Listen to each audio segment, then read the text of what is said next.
I'm Tom Zalatni. And I'm Tefera Jemian. And we're the hosts of the No Bad Food podcast. No Bad Food is a show about great food and the people who love to make and eat it. Our mandate is simple: to explore, taste, and learn about food in ways that celebrate all the things that make it great. Every week we dig into a different dish, meal, ingredient, cuisine, or piece of food media, exploring the history and culture around it, sharing favorite recipes, and learning from our wonderful guests. The only rule? You gotta love it. After all, there's no such thing as bad food. Find us in the Pod Cavern or wherever fine podcasts are sold.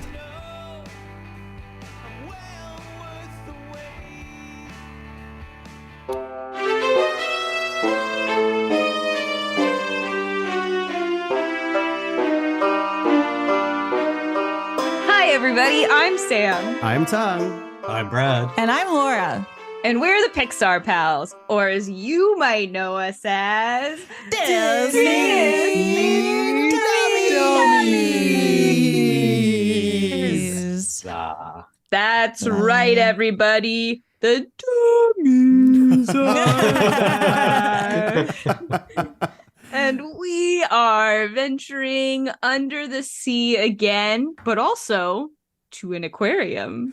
Ooh, a big one this That's time. New. A big aquarium in California, maybe? I believe so, yeah. Yes. The I believe jewel so. of California, I believe so. you might say. The jewel of California. Sigourney Weaver. Brought to you by Sigourney Weaver in this 2016 film, sequel film, Mhm. Finding Dory.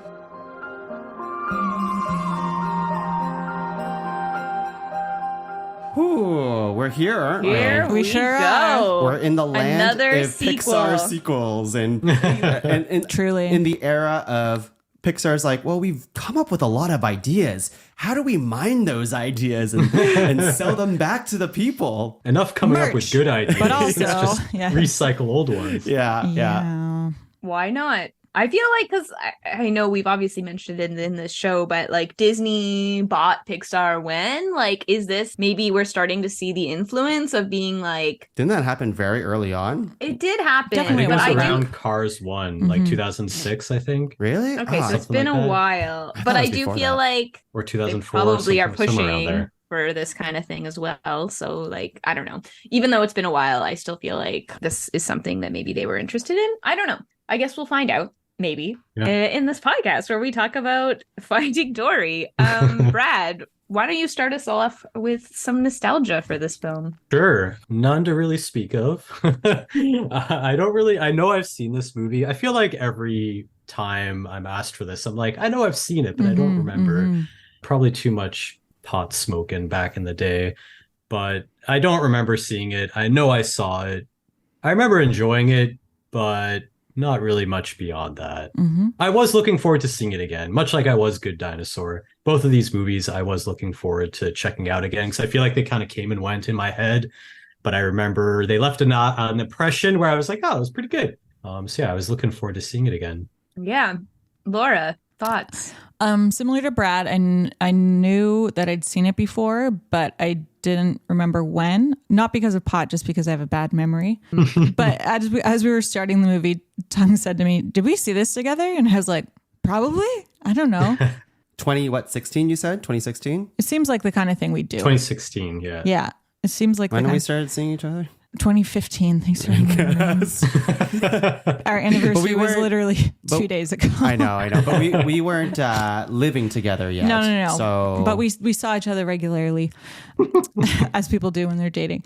But When you're courting. I do remember like being really excited for this movie and then seeing it the one time and then not thinking about it again until we started Pixar Pals. Yeah. I also actually remember, now that you're saying that, being excited when the trailers came out, because I really did like the first Finding Nemo, and I there's liked Dory. Such a big gap between the two as well. Like it was 10 years, and that's pretty significant relative to like the sequels that come out or are announced at least like a year after the first movie, right? It's crazy because Yeah. in my mind like hearing 2016 and hearing like, oh, when did we start dating, and like thinking about that timeline and stuff. And I'm like, oh, Brad, oh, this was like a few years before we started. But I'm like, oh man, that even feels like too soon for when I feel like this movie came out. Like, I feel like I don't remember this movie in a way that it's like, it must have come out like a really long time ago. But it like, and but at the same time, 2016 is also like 8 or 9 years ago. Seven. Okay, Close, though. 7. Yeah. 8 and 9 are- 2016? Yeah. We're in 2023 as of this recording. So At least we are. yeah, where are you at? Yeah. I'm just bad at math. No, Yeah, everyone yeah. has their strengths. No, it's the math. Okay, Tongue, how's your feelings of nostalgia here? Well, I feel similar to Laura that I'm not sure if we saw this together. For the people at home, we lived long distance and dated long distance for like 2.5 years. So there's a real case for us not seeing it together. Although it does seem like something maybe we would have seen. Long distance being a 6-hour drive. That's pretty long. Sometimes people say That's 20 pretty long. minutes. That's pretty long. Sometimes people say 20 minutes is long distance. That's pretty long. Yeah, but 6 hours. Kayla, I'm looking at you. Just kidding. I love you. So, like, I remember the buzz around this movie in the way that we're like kind of excited about it. Like, at least I was, which was, like what Laura and Brad said was like, Finding Nemo was event movie. It was a literal event movie that is on such a high pedestal of Pixar pedigree, right? Like, people think of Finding Nemo in a certain way. And I feel like that's why Pixar and eventually every other studio is just like, what was our most popular thing? How do we sell it back? And it seems like it would be a long enough period of time to do that. So I do remember being like, okay, a Dory-centered storyline, I guess, sure. I didn't need a sequel to Finding Nemo, not at all. But I was like, they gave us Finding Nemo. So I would hear them out and give it a shot. So I remember watching this in theaters, and I don't remember who I was with, but I remember the feeling I had, which was I liked it. I was like, you know what? This was pretty great. But just like Dory, my memory of it quickly disappeared. I did not hang on, and we're gonna see like this as a trend in some of these like sequels to beloved movies that are coming up soon. But like, it was one of those things where I'm like, yeah, that was a great movie. Maybe it wasn't as good as the first one, but I still enjoyed it. Kind of like Monsters University and all the stuff too. Say, yeah. But because it ends up in that bucket, it just fades away from memory. So I never needed to see it again, because if I was going to watch a fish movie or whatever, like, I'm going to watch Finding Nemo. And so as the years gone on, I was just like, yeah, I remember liking it for the time, but I remember nothing about it. And it's not a movie that I'm like, you gotta see Finding Dory. But like Brad said, I was excited to return to it just to like kind of remind myself, like, did I like this movie, or was I trying to protect my feelings with Finding Nemo by being like, the franchise is still good, it's still pretty good. So that's my nostalgia for it. And Tung, how often do you find yourself in a position where you are looking to watch a fish movie? Yeah, that's a great question, Laura. Like, I constantly think about watching Big Fish. Okay. And Are there any fish in that? That's what it All the says. time. Yeah. I literally always want to watch Big Fish. Can I confess something? I borrowed my friend's Big Fish DVD 12 years ago. Still haven't watched it. We have Big Fish I at still home? haven't watched it. Yeah, but we don't have a DVD player anymore. So there's we have a Blu-ray player. The PS5 is a Blu-ray player and a It's DVD player. I think it's okay. probably Brilliant. both. Let's watch Big Fish later. So there's 2 fish movies I want to watch: Finding Nemo and Big Fish. Cool. Those are both great fish movies. Yeah. For myself, I feel like I'm in a similar boat where I remember liking it, and that's about it. I also feel like it was longer ago than it was 2016, 7 years ago or whatever. I feel like this was released forever ago, but that's probably just because I don't really remember things. I remembered 2 specific characters, which we'll get to, and I was like, I remember liking those dudes, but then I completely forgot other characters even existed, and I was like, oh yeah. So that was like my take, I guess. But we are entering, it is interesting because now that we're like kind of talking about sequels and stuff, and you're talking about maybe them leaving your memory or whatever, but it's also interesting that Pixar really waits in a way that I feel like other franchises don't to like cash in on these sequels, because all the ones we've seen, save for maybe even Toy Story, it's like Toy Story 2 maybe came out really quick, but then they waited a long time for 3. Yeah. We waited a long time to get this sequel. We waited a long time to get Monsters University. We waited a long time to get Incredibles. Like these are all like Cars 2, decades. everybody's I favorite. didn't want to talk about Cars 2. I noticed you skipped it. And But even, those two did. were much closer together than any of the other sequels, right? even Toy Story 3 and 4 was actually kind of long. Closer. They were 7 closer, years, but it I was still think? kind of Yeah. longer in Yeah. the grand scheme Yeah. of things, right? Cars are definitely closer, and I feel like it's It the shows. cash grabbiness. Yeah, it was like- and it shows. I'm looking now, it was 2006 to 2011 was Cars 2. They made the queen Yeah. into a car. Yeah, so like the most of them wait except Cars, but we don't talk about Cars. Gotta cash in. Or we not till Cars 3 we don't. Which I'm pretty sure is but the we're next not movie. here. Yeah. So- what? No, we're not. I should know that. We're not here today to talk about Cars 3. Thank God. We're here to talk about Finding Nemo. So maybe Dory. Tongue can Finding find Dory. Oh my God, you're right. Sorry. Finding Dory. Tongue, why don't you dive in?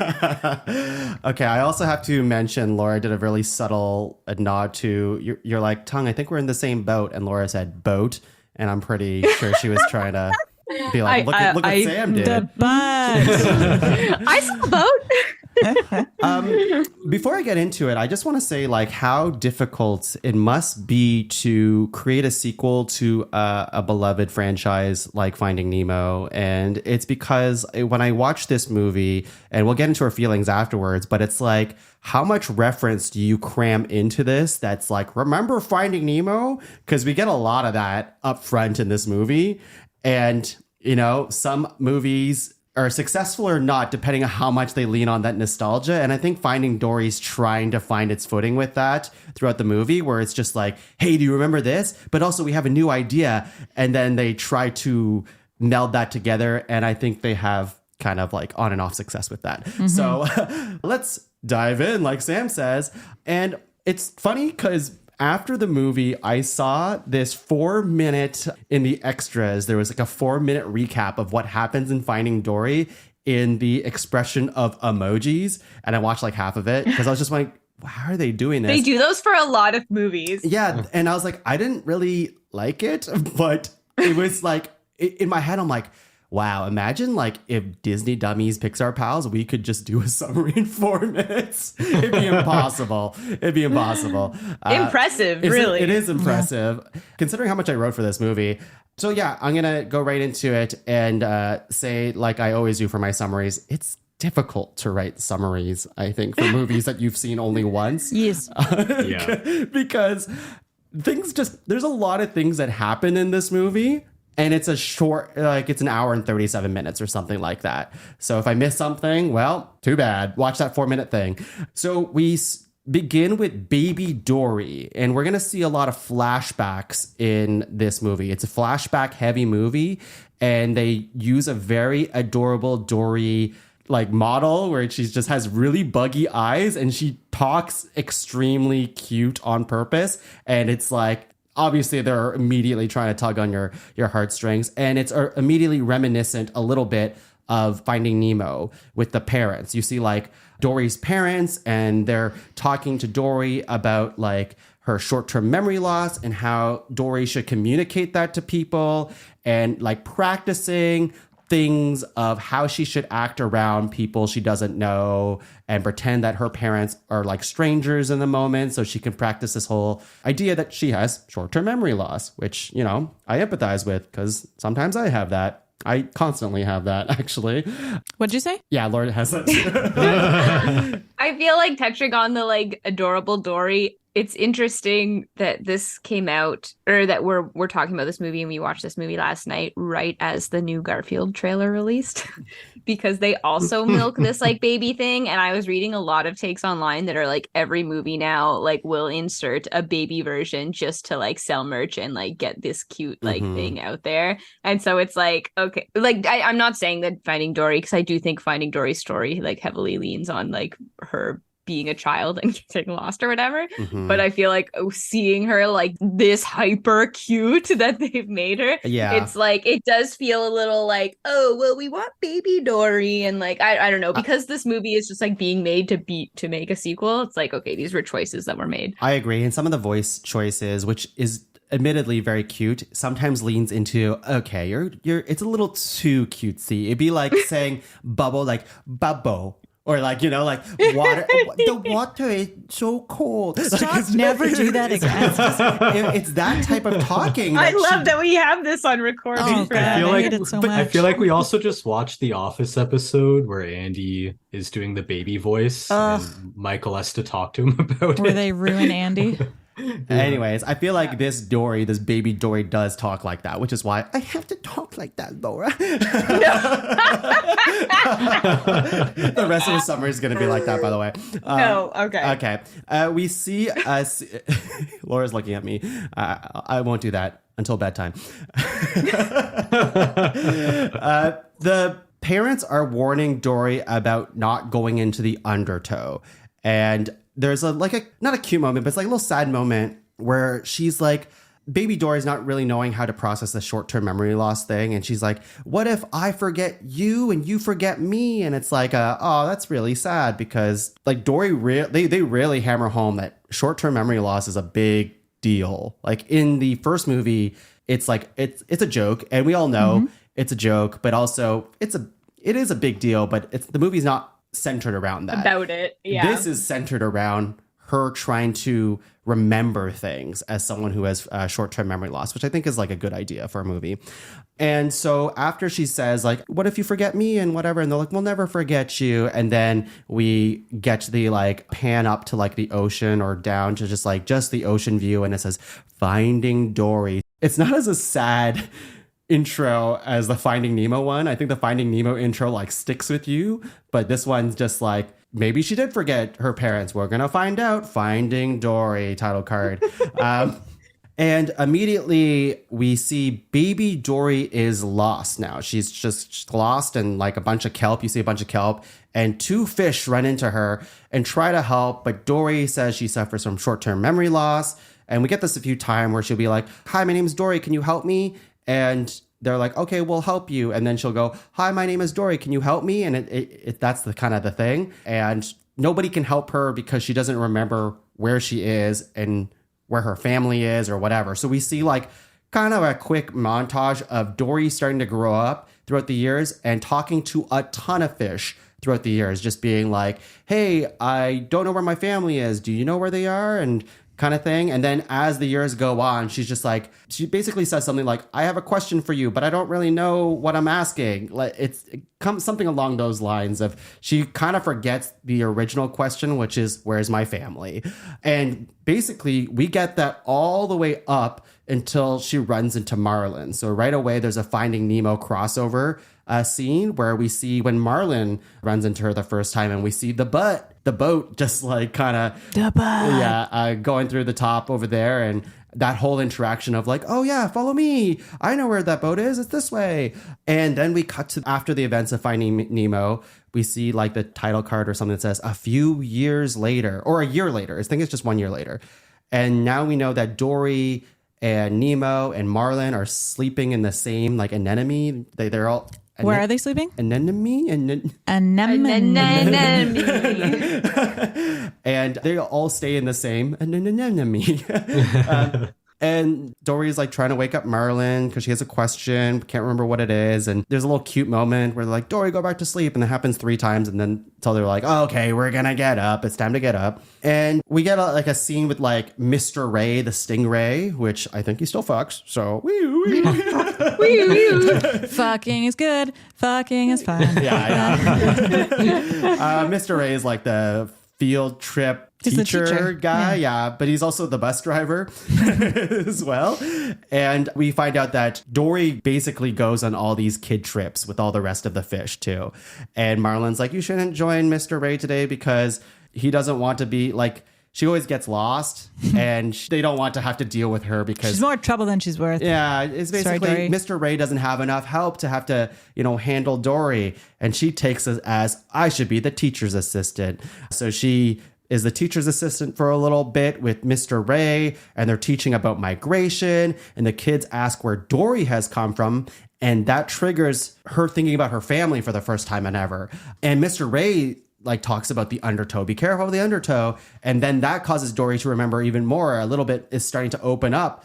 And then we see like all of the stingrays, and apparently all stingrays sing like that. Laura, sing like a Mr. Ray. Swimming is good. Swimming is fun. Yeah. Swimming in the rays of the sun. And I think they're all singing about going home. So she gets swept by... It sounds like a sea shanty, actually, when they all sing together. Sam knows a thing or two about sea shanties. A little bit. Sam, would you grace us with a shanty? Yeah, Sam, you want to shanty us? Yo ho. Singing is good, yo ho, and singing is fun. That's not It's bad. great. It's great. Brad, get ready. You're going to have to up that a little bit and also sing a shanty. I'm going to hear nothing but shanties for a while now. I love it. And she gets swept up by all these stingrays, and then she wakes up and remembers a place. Now, this is where it's trying to be like the address in Finding Nemo, the Wallaby Way one, Sydney, because they say it a few times. It's Jewel of Morro Bay, California. And that's the whole thing. And they say it a bunch of times,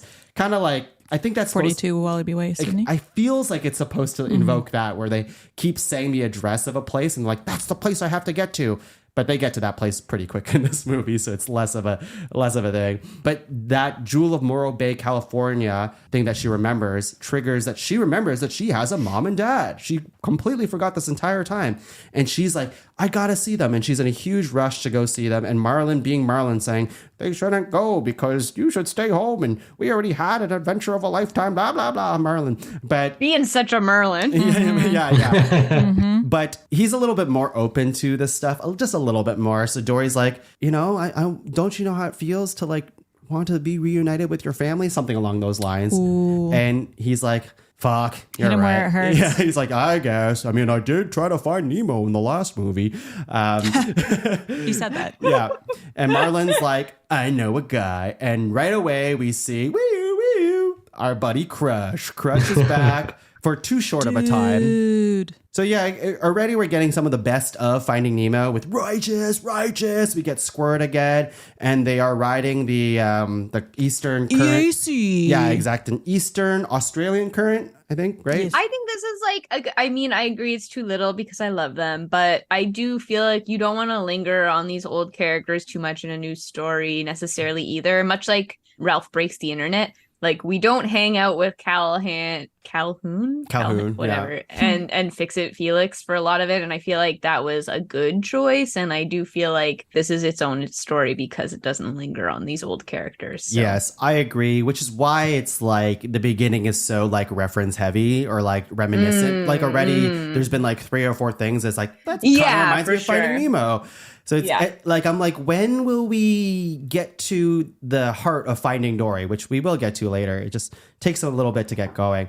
So we get the righteous and Squirt being really cute, the little son, and they drop them off in a, like the Eastern Australian current's so weird the way it works is like they drop them off in like the sketchiest place, like the way it works. Like, you know what I mean? Like They left them out at the closest exit. I know, but the exits like go to like sketchy areas where nobody else is let go. Like there's no one else in that area. Yeah. So who It's else? like they drops you off at the drop off or something for every area. Much like many highway exits in California. Sure. I got off at the wrong exit once. And so they're in this like sketchy area, and it kind of gives me like the area where the sharks were in the first movie, but it's not like that. It just gives me that It vibe, does. I right? feel like that's the like. No, it definitely that's does. definitely what they're going for here. Yeah, because something's about to happen, and essentially, like Dory's like yelling for her mom, and we get these crab thingies hiding, and they're like, "Shush!" That their bit is like anytime someone talks, like shh. But then Dory remembers her parents' names because these crabs reminded her of the memory of her parents somehow, and her parents' name are Jenny and Charlie, which are pretty unremarkable names. That's pretty just I feel like regular ass names. To our listeners are. named Jenny and Charlie, we're very sorry tongue didn't mean that. Yeah, I just feel like there could be. You got names like Nemo. We can't afford to lose listeners. It's And true. Merlin. Marlin. Nemo, Merlin, Dory, Marlin. Marlin, sorry. Also, I feel like vibes to the sharks, but also kind of the jellyfish part where it's like really like silent and like there's clearly something there, but sure they're not. what the danger you're is. not knowing what it is. Yeah. So I feel like they kind of reference 3 things in once here, and we'll get to the third one. Well, yeah. So we're gonna get to like what feels like the part with the I forget lanternfish or whatever. Yeah. I know Anglerfish. Anglerfish. Those Yeah, fucking angler. things that like lure you in with a I light still and get then. heebie-jeebies. But it's not that fish. It's like an octopus thingy. It's a squid. Is it a squid? Squid, yeah. Okay. Squid. Yeah. A squid that glows a little bit, Yeah. right? Giant squid. Maybe it's a cuttlefish, maybe? I don't know. Sure. Anyways, we It get doesn't look very cuddly. we get a chase where the squid chases all 3 fish, and Nemo gets into pretty like Nemo's with them, which Marlin brought Nemo for this adventure. Seems reckless, but they did it. And it's just like, what would Nemo do in this? Anyways, I guess he grounds Marlin later in the story, but Nemo gets like pretty near-death experience, and they all get shaken up about it because they get through the big chase scene, and Marlin says some pretty mean stuff to Dory in this moment. Because, like, it's like, oh, he's really worried about his son, as he should be. But he's just like, Dory, not now. Because Dory's kind of being Dory about it, if you will. And she's like, oh, are you okay? And then she'd, like, circle around a kelp and then come back. She's like, oh, my God, Nemo, are you okay? And that will keep happening. And Marlin, in this moment, is like, I can't deal with this right now. Like, go over there and forget. That's what you do best. And it's like, ooh. So harsh. Cutting words. So harsh. You did. Like, Yeah. that is like, wow, like not a character misstepping, but I'm like, I kind of hate you. I would say I'm it's like- pretty in line with his character, but it does I suck. guess. It does suck. But I'm like, it's so mean. It is It's so like, mean. it's so mean. Yeah, so that happens, and then Dory, she doesn't really process that, more that she's like, I'll go get help, and then she goes to the surface of the water, and some regular humans scoop her up and into like a cooler, again reminiscent like of Finding Nemo. And then this is when Marlin and Nemo, like, they also see this moment happening, and Marlin's like, not again, I can't believe this is happening again, I'm such a dick. And Again, your fault. Again, your fault. Exactly. And then these humans put Dory in a lab, or they put her in the cooler, and they give her a transport tag so that she can go to Cleveland. She's in a lab right now. We cut to her in the lab or I guess quarantine. And we wherever it hear is. the things that are like Sigourney Weaver talking as this is all Yes. happening. Yes. And does she fuck? Sigourney Weaver definitely fucks. Nice. Sigourney Weaver does fuck. Yeah, absolutely. I wish we got to see her in the movie, but I guess that would be kind of weird. And then we run into a cool octopus dude named Hank. Now, here's an interesting question, because he was the first character I wrote for the Wii U. But as the movie goes on, I'm like, do I think he fucks, or do I just think his animation fucks? I think Hank's animation fucks. I think the animation for sure. Because I'm like, he's such a compelling looking character. Everything he's doing in this movie, which I'm sure we've kind of teased it out through like a bunch of episodes. We're like, yeah, the octopus and Finding Dory. I'm sure you guys will talk about it, but like, it is something to behold in this movie. It's super fucking cool. Yeah. But I actually don't think he fucks. Does that make sense? I would agree. Yeah. That's fair. Yeah, because he's just kind of, I don't know, he's kind of a wiener, to be honest. He is. Yeah. He is. His camouflage fucks. That's pretty dope. Oh, yeah. So we meet Hank, and he's a cool octopus, or septopus, I guess he is. A septopod? Septopus? Septopus. No, septopus. That's just a joke. He only has 7 tentacles. Yeah. And Hank's whole thing is he wants to go to Cleveland because he wants to be left alone. He doesn't want to go back to the ocean. He fucking hates the ocean. So he's trying to take the tag from Dory. And Dory's like, nah, I don't want to give it to you. Or I'll give it to you if you help me find my family. It ends up being that conversation through a little back and forth. And Hank's like, fine, I'll help you find your family. And then you can give me the tag so I can go to Cleveland. And we cut back to Marlin feeling bad for what he said to Dory. And Nemo being like, yeah, Dad, you fucked up. Like, you said that. And Marlin's like, I can't believe it. And I'm like, I can. I remember saying that, really. Like, shut the fuck up, Marlin. Yeah, exactly. And then they run into these sea lions, one voiced by Idris Elba and one voiced Yeah. Idris Elba sea lion fucks. Yeah. Here's my hot take. I don't like the sea lions in this movie.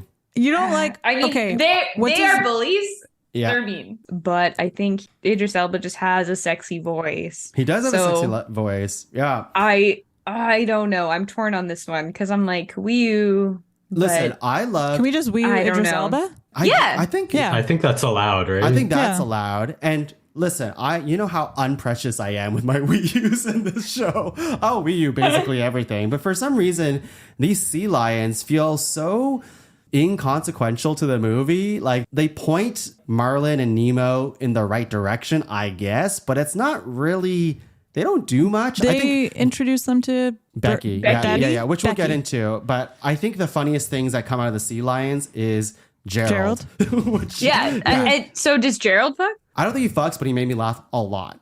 Yeah. I love Gerald. I keep wanting to call Gerald Ed, like the hyena. Right. Yeah, very Ed coded. Yeah. I feel like that was like the whole point of having the sea lions was so they could have that joke of them on the rock. I agree. Did Ed end up on the rock at the end? Yes, he did. Like in the post credits. He won. And he's so happy about it. I'm so happy for him. Gerald. So yeah, they run into the sea lions. It's a fun enough thing. I'm not trying to hate on the sea lions. I don't know. They felt like, to me, a little bit of filler characters. In a sea, like, we get a lot of different characters in this movie, and some of them feel more important to the story than others. That's all I'm trying to say. For sure. The voice I was like, who is this? And I didn't know who it was, but I was like, whoever it is has got a sexy voice. And then when I saw Idris Elba, I was like, oh, okay. Bond producers, do your work. Yeah. I think it's too late for it. It's too late. They're so useless. So they're trying to get into the Marine Life Institute. I think it's MLI. And the sea lions are going to help. I'm not sure if we hear about Becky yet. I don't think so. I didn't write that down yet. So we cut back to Hank sneaking around, being his cool octopus camouflagey bit. Camouflage octopus. The sea lion thing ends with them doing that weird call. And then they're all like, what? And then it cuts away. Yeah. So Hank is doing some cool camouflage shit. He has Dory in like a coffee pot. And we get a lot of that in this movie where like Hank's just scooping up Dory in a random cup or coffee pot or travel mug or whatever it is. It's fun. And the whole plan is like, read the map so we can find out if you can remember where your parents are in this, aquarium, this giant park. And she reads the map and reminds her of shells. Shells are a big part of this movie. And we see a flashback of her parents again, talking about purple shells. And her mom loves purple shells. And I'm going to do it. Cute Dory goes, purple shells. And there's a lot of that. There's a lot of that in this movie. Laura, I'm trying to do a good summary. I got to sell it to the people. People need to know what anyways. All At the expense of your marriage. I also like that there's like just like a throwaway line about like some of the human characters being like, the octopus got out again. And I just like the idea that Hank's like such a fucking troublesome octopus that is always a notorious. I don't know. That I just like that part of it. Yeah, he's a slippery guy. And also I think we've already established, or he already offhandedly mentions like he hates kids, which we'll get to later. Doesn't want to be. I respect. You know what? You respect that part of him. He just wants to be a curmudgeon by himself and not have kids poking him all the time. I'm like, that's fair. The poking, absolutely not. Yeah.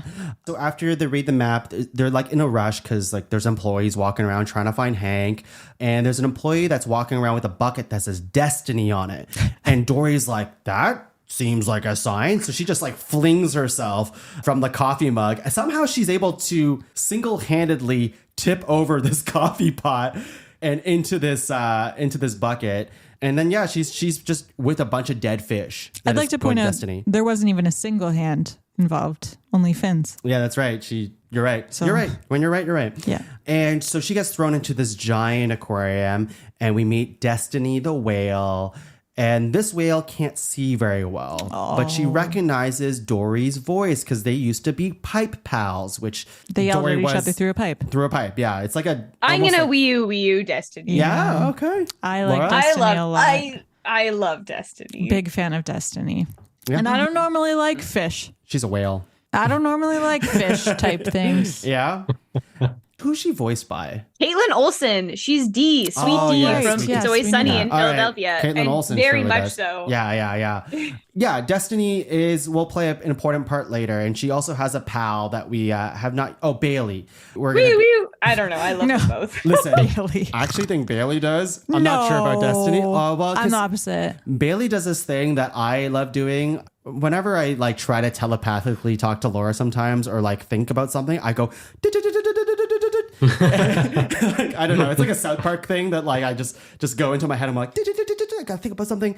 And Bailey later in the movie does something similar to that when he's using echolocation. And it kills me every time. I don't care how many times he does it or how like repetitive. Like I laugh every time. Yeah, I think it's hilarious. I always thought that was the sound of you going into your mind palace. There's a lot of thinking involved when I go, but when Bailey does it, it's like a, I forget. It's like a like.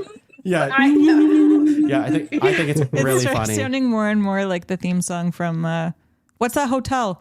Transylvania? No, that TV show with Jennifer Coolidge. White Lotus? Yeah, White yeah, Lotus. yeah, Yeah, a little bit. Oh, A yeah. little bit of that. Yeah, a little bit. Can you cut that together and make it sound like I knew what I was talking about right away? We'll see.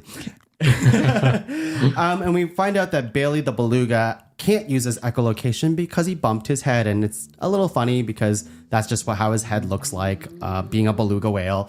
And anyways, we get Hank jumping into the aquarium, and he wants Dory's tag and being like, I won't help you any further. I got you through the gate. Like, this is where you have to go to the aquarium that you need to go to. I forget what it's like, open ocean. I think that's where they're trying to get to. And he's like, this is as far as we're going to get to. And I can't fit in there, and there's no other way. And Dory gets a flashback that says there's always another way. Her dad taught her that. Yeah. And obviously she doesn't want to go alone in this little grate because she knows that she would get lost, which is good of her to recognize, to be like, I don't know, if without help, then I might forget. Not great at directions. Which is relatable. We get to cut to the sea lions cooing and calling the birds over, and we meet Becky, a crazy bird.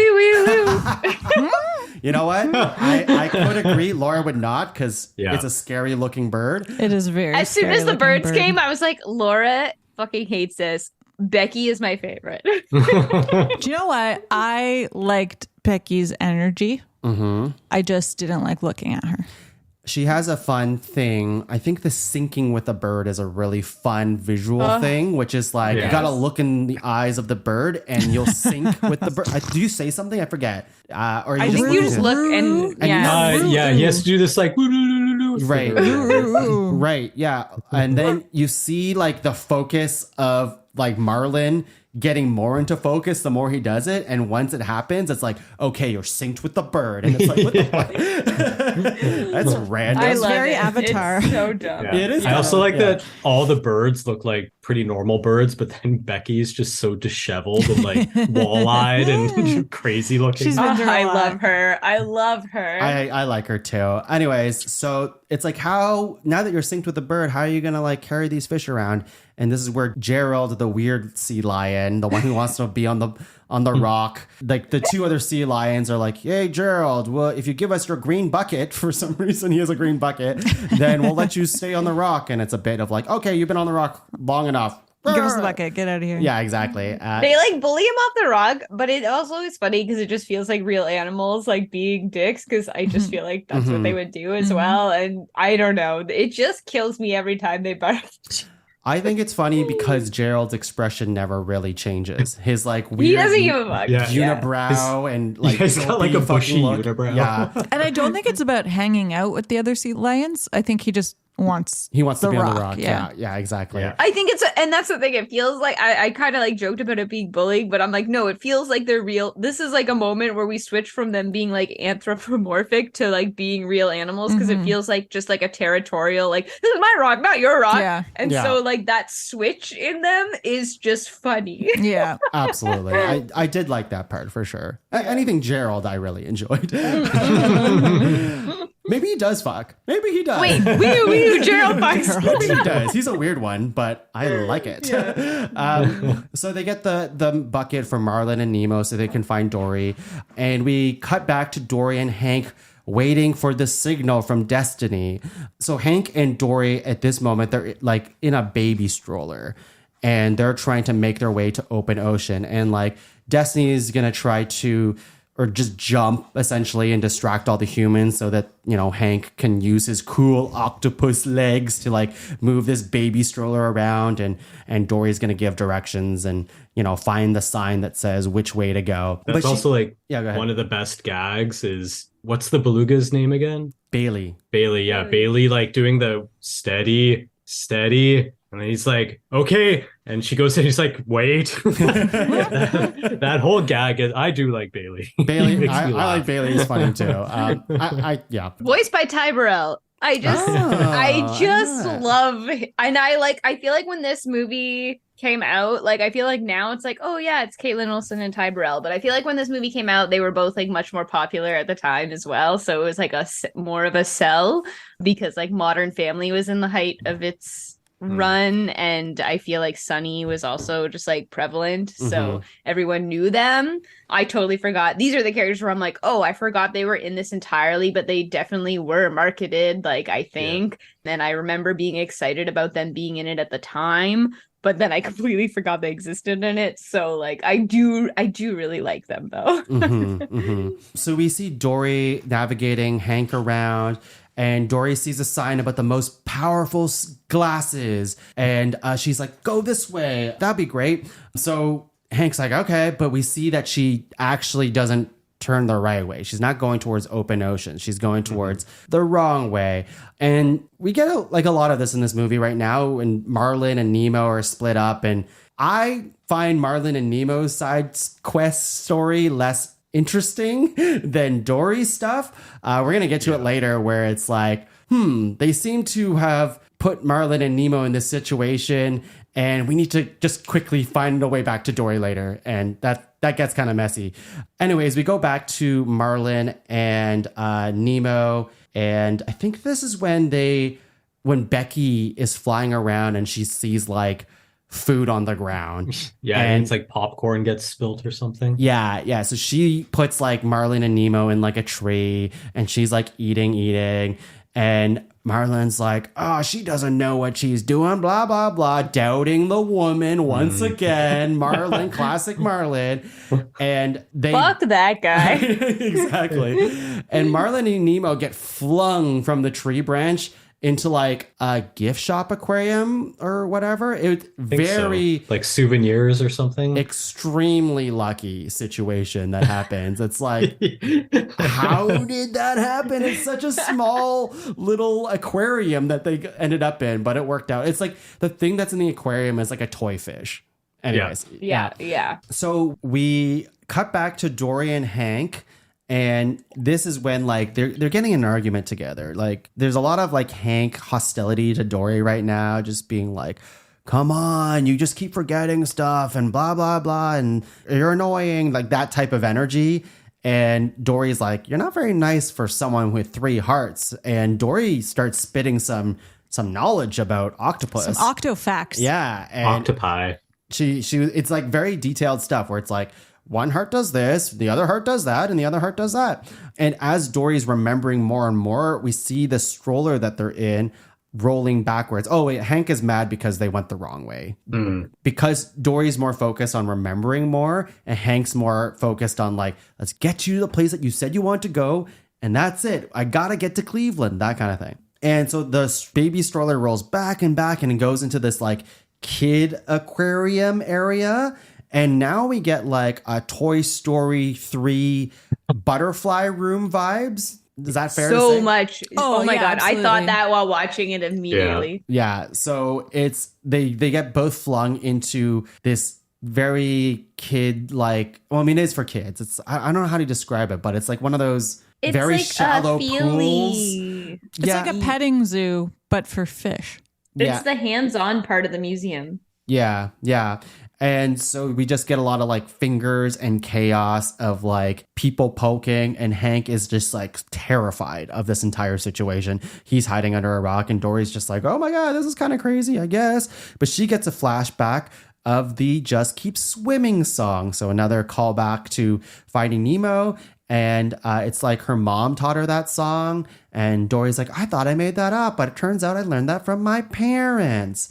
And so she's like, this is how we get through this, is just keep swimming. So she takes I was like, she takes Hank by the hand, but that's impossible. So she just convinces him to keep going through, which is a weird plan in the way that they would just reach the end and they couldn't get out. I feel like this is how I play video games, though. I'm like, just run. Just run. But like, if what happens didn't happen, they would just hit the end of this pool and nothing. Anyways, it works out for them because as they're swimming through, we see these also like a video game where there's like warning fish that are like, don't do that. Don't go near Poker Cove. Ooh. And they're like, it's kind of silly. I really like that part actually. Yeah. And Poker Cove is just a bunch of kids poking and they poke Hank. And I guess they should have went through Poker Cove because it all works out because he inks. Okay. Do you remember? I hadn't made that connection. Do you remember, was it in Finding Nemo where like the little octopus goes, oh, I inked? Mm-hmm, that's what I was quoting.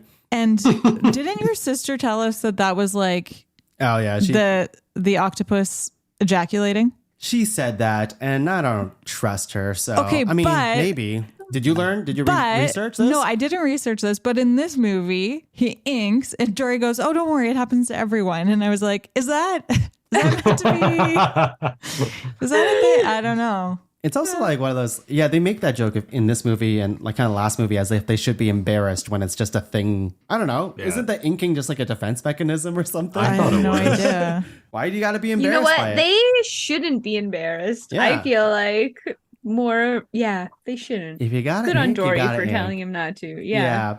It's a natural thing that happens. Yeah.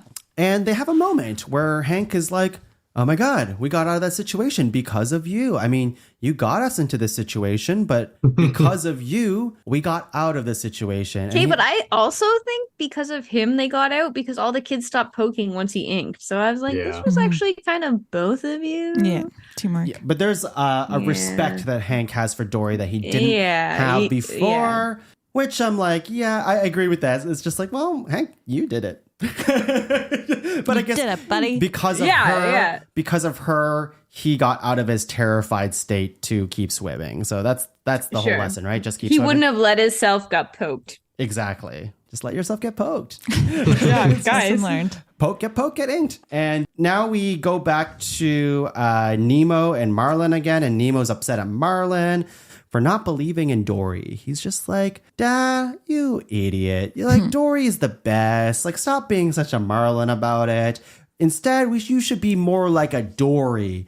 We should all, and we're going to see this for the rest of the movie, this thing of like, what would Dory do? And that's what the mentality is basically for the rest of the movie for a lot of these characters, including Dory.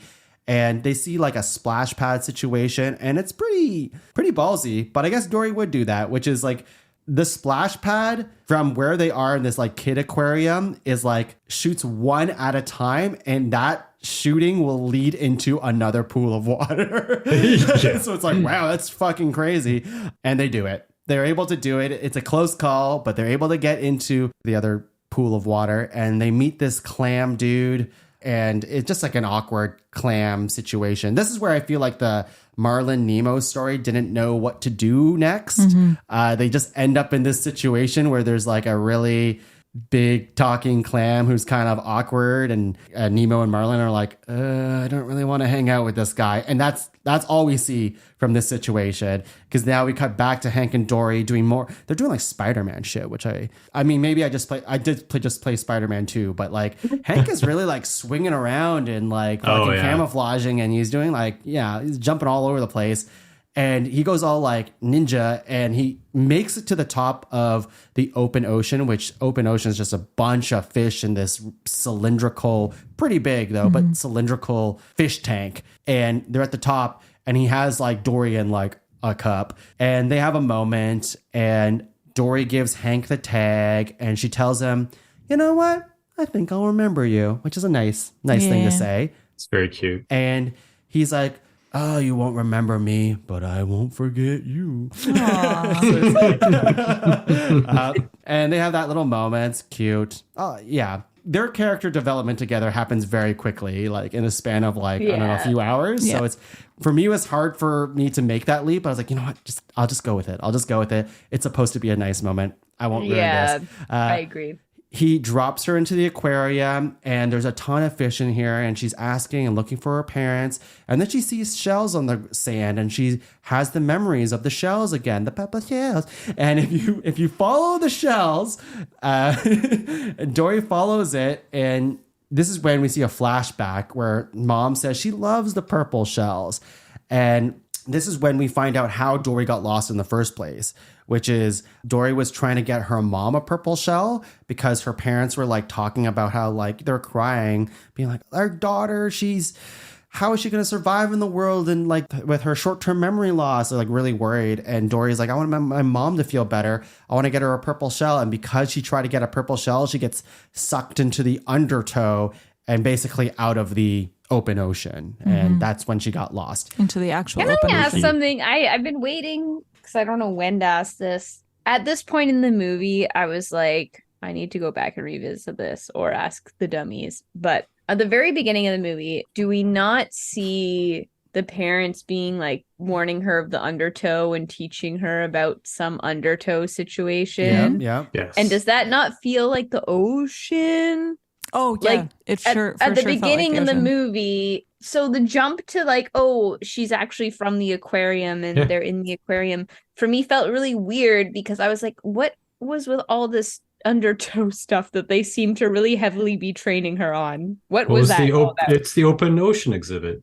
It is the open ocean. Okay, but, But the so is there undertow, actually I think, is like is there an undertow in there? I think it's the water moving into the pipe. But Yeah. my guess, this is like the Oh. backstory I invented subconsciously, is that like whatever fish who are in there from like the real world would have contextualized it from like their experiences in the ocean. So they'd be like, oh, that like current is an undertow because that's what they're familiar with, even though it's just like a pipe. Okay. I don't know. I was confused when the leap in the movie was like, she's from the aquarium. And I was like, but we saw her dealing with the undertow. So she's not from the aquarium. But Eh? it's this No, she aquarium. is. But the aquarium's like a rehabilitation aquarium. So Yeah. I think all these fish are from the. But I think Dory was ocean. born in the aquarium. I think so too. Yes. Yeah. I think so too. Okay. Her home was there, the one that we see Like, at the beginning. that is was in the the same Yeah. spot. And Yeah. it was the same like undertow that she went into both times. But it Okay. wasn't So an actual undertow was undertow. just Yeah. It was just okay. like But like Yeah, I think it's Mr. just the Ray, current created by the Mr. pipe. Ray, he warns about an undertow at the beginning of the movie, and that's when they're in the Yes. ocean. That's where the confusion is there's another undertow. But I think Okay, it's just I like just thought when they introduced her, her parents were like, "Don't go in the under," and they were They like were, teaching yeah. this whole Yeah, thing, they and did. it seemed like the ocean. it does I seem think like it's the supposed ocean. to But that be. okay, Yeah, it's yeah. supposed to, yeah. Yeah. They tricked Yeah. us. That's the whole bit, I guess. Yeah. They gotcha. So anyway, They did. Yeah. But it's not like a they got us kind of thing. It's just like it feels like they just It felt explained like it a poorly. mistake Yeah, to me. I could see that. I think it's supposed to be a twist that doesn't land as effectively as Yeah. they want it to because they don't make a big enough deal about it to make us make that connection. Yeah, that's you know it. what I mean? Yeah. Anyways, we learned that her parents are getting shipped to quarantine, and these little crabby dudes are like, you gotta go through this undertow essentially through these grates, and In like, the sense that all blue tangs are going to quarantine. yeah, that's right. To Cleveland, right? Cleveland, yeah. So I guess she didn't say parents, but it's like if your parents are gonna go, then like this is where all the other bluefish are going. You gotta go 2 lefts and a right, and we already see a very scared Dory because she already knows her limits, being like, ah, shit, I'm alone. This is what I wanted to avoid. 2 lefts and a right, 2 lefts and a right. She keeps repeating it, and it's like I feel for her in the way that it's like, oh man, like she knew this was gonna happen and it does happen. She fucking gets lost. 2 lefts and a right. She doesn't know when the left begins and How when many to go lefts she's right taken. and like all this other stuff. And she already gets lost. But because she had a pipe pal, she's able to talk to Destiny through the pipes. And You didn't forget that. yeah, she didn't forget that. And we also get the help now of the true hero of the story, Bailey, and his echolocation. Ooh. Whatever it is, whatever he does, it's really funny.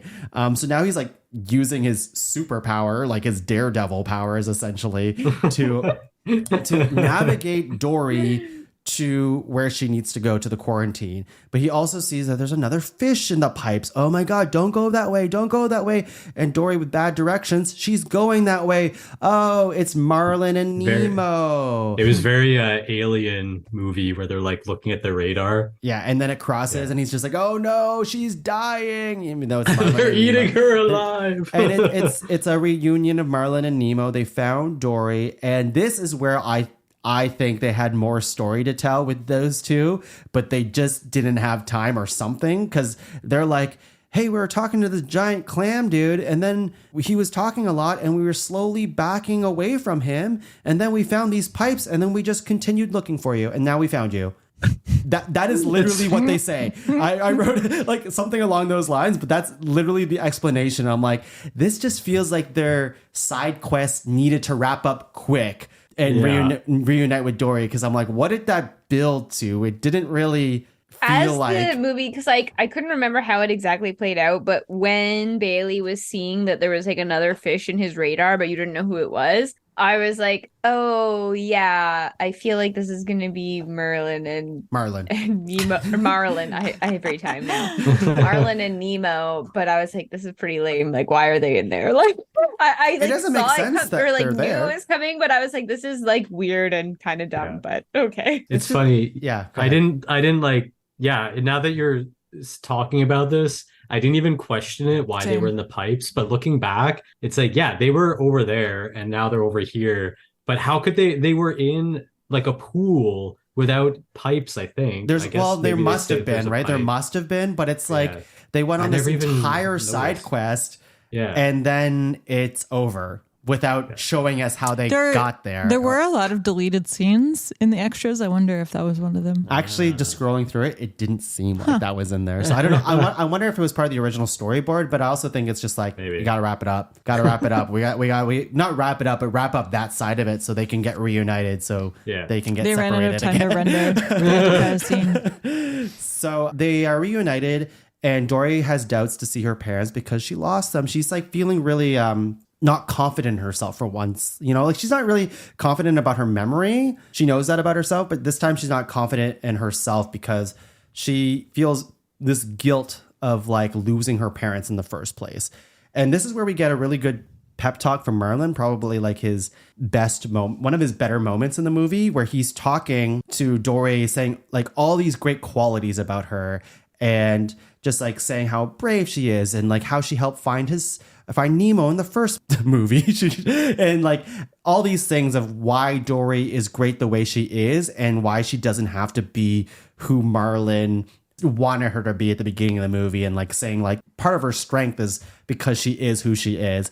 And he does a line that is a callback to the first movie. I'm not sure if you guys picked up on that, but Marlin says a line which struck with me because he says something about like, and when you find your parents, you'll be home. And this is something that Dory says in the first movie with Marlin and Nemo, or especially just Marlin, because she's like, when I'm with you, I'm home. So I think that moment was supposed to ring the same. And I felt it. Like I did not catch it. Me neither. I did not. Yeah, I could see all three of you did not catch it. No, we did not. I think that's a good catch. But that's I'm nice. positive it was supposed to be that, like, you remember when you said that to me? I'm going to say it back to you now. Yeah. Without catching that, I feel like this moment did make me tear up. I think just him being like, what would Dory do? Yeah. And I think I think that's more emotional to me than even the other thing, is just because he's just showing qualities of her that he would like, what would you do? And asking that kind of opinion from someone else, I feel like is the highest form of like flattery and like, I respect you. I want to know your opinions. I want to know what you would do. And I think that part that hit me, like her hearing that from him, was really important. And that got me. Yeah, I agree. I think it's supposed to be one of those bigger emotional parts in the movie. And I think it largely works. So they come out of the pipes and now they're in quarantine. And we get actually like a very COVID feeling moment in a way, where there's like a group of fish in like a box and like one of the fish sneezes. And they're all like, oh, they're all freaking out because he sneezed. And I'm like, oh, this is a weird thing. Foreshadowing. Yeah, There's a whole like little quarantine bit. Yeah. Yeah. And I was like, oh my God. Wow, geez, they couldn't have seen this happening. It's different now. It does. This gag feels like, ooh. Yeah.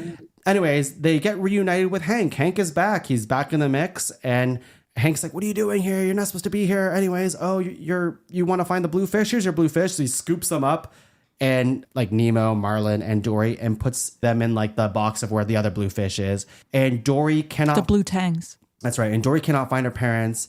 And we find out that like her parents aren't there. They went to look for Dory as soon as basically they lost her, and they try to go to quarantine, and it's been years now. And Dory has like a panic attack, and lots happens very, very quickly in this moment. I had a hard time like keeping up because she's like basically like, you know, she's shocked. She's completely in shock right now.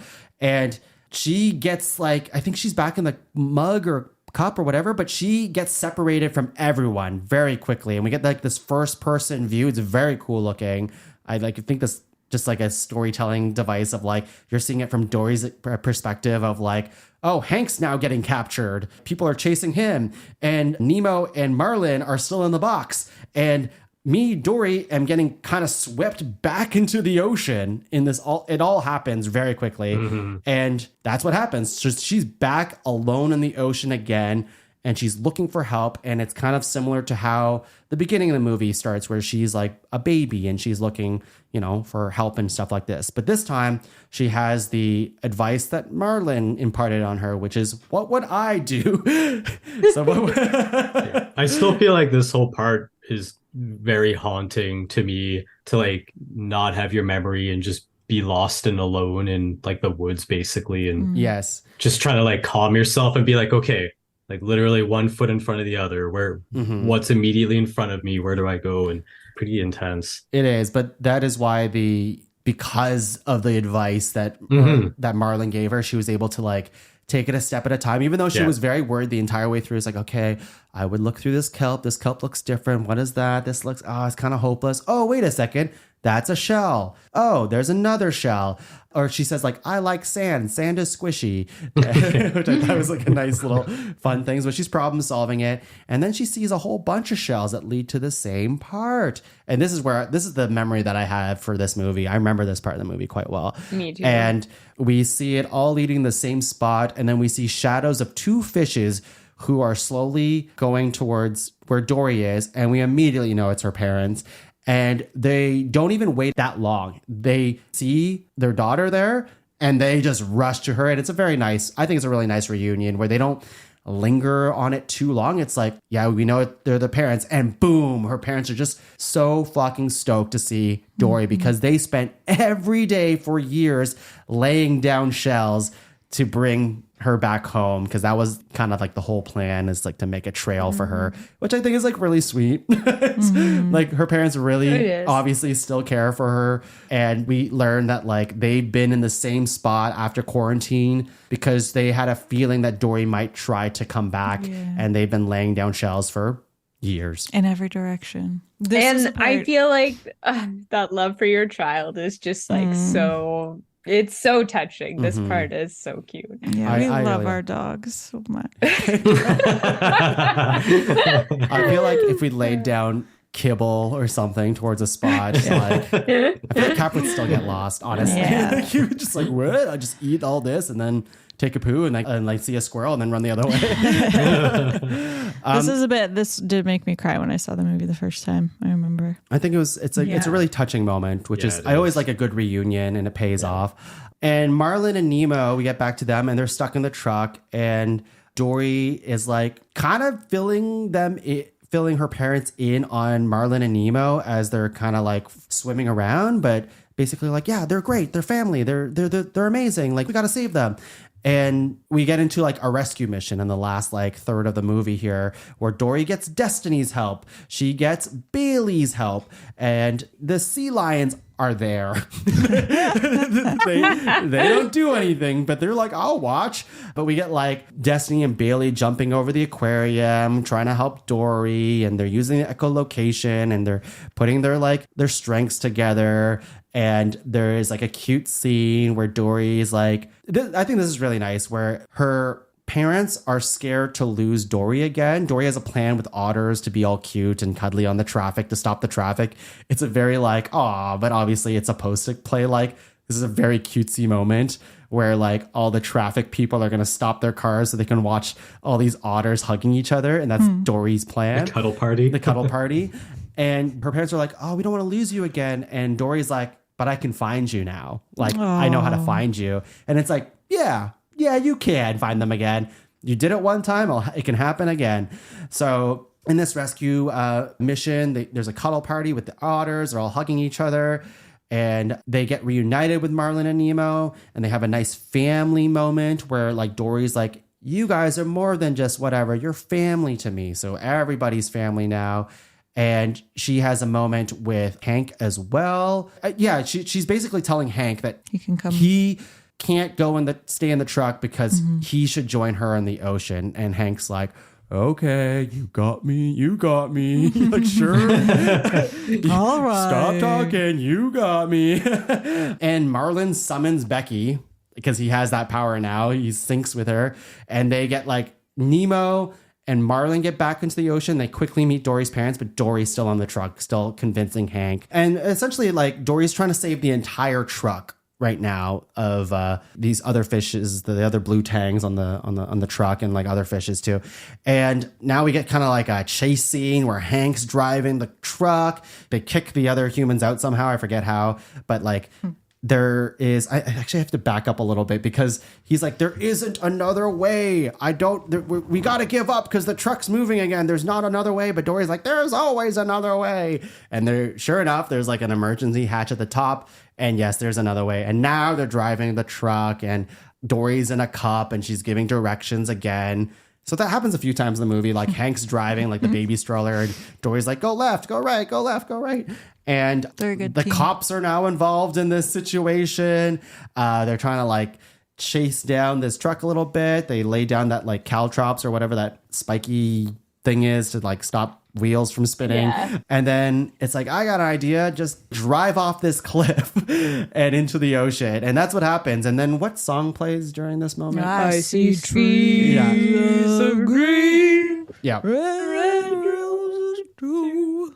Yeah, that was silly. That was cute. I don't know why. Madagascar did it better, but we'll get to that in why. DreamWorks Dummies. Sure, yes. I don't know why this song played, but I mean, whatever. Sure. It was fun. And so after they land back into the water, we didn't really talk about this, but there's like the 3 steps of rehabilitation. Rescue, rehabilitation, and release. And all of these fish are like, release. Like, release is on fire. And now we just cut back to the beginning of the movie, or rather the anemone. And where? The anemone. And Dory is playing hide and seek with everyone. And she's like, oh, yeah, what are we doing again? Why is this? What am I doing? Oh, yes, we're playing hide and seek. And her parents are playing. Nemo and Marlin are playing. We also see Hank, Bailey, and Destiny are now part of the group as well. They also escaped the exhibit of the aquarium. They didn't escape. They were released. No, they jumped out. They escaped. Oh, okay, They jumped out and nobody chased them, which is like... I'm sure they chased them. It just seems like, how did nobody action on like the giant whale jumping out of the aquarium? They could have been a day away from release. And the beluga. It's like, that seems pretty big deal. Like, go get those guys. And now Dory is going to the drop-off, which is a scary area. As we know in the first movie, drop-off is where Marlin's wife died at the beginning of that movie. Thanks for reminding us, John. Too soon, I know, too soon. And a worried Marlin follows Dory there. He's just like, oh man, I can't, this is the drop-off. Oh my God.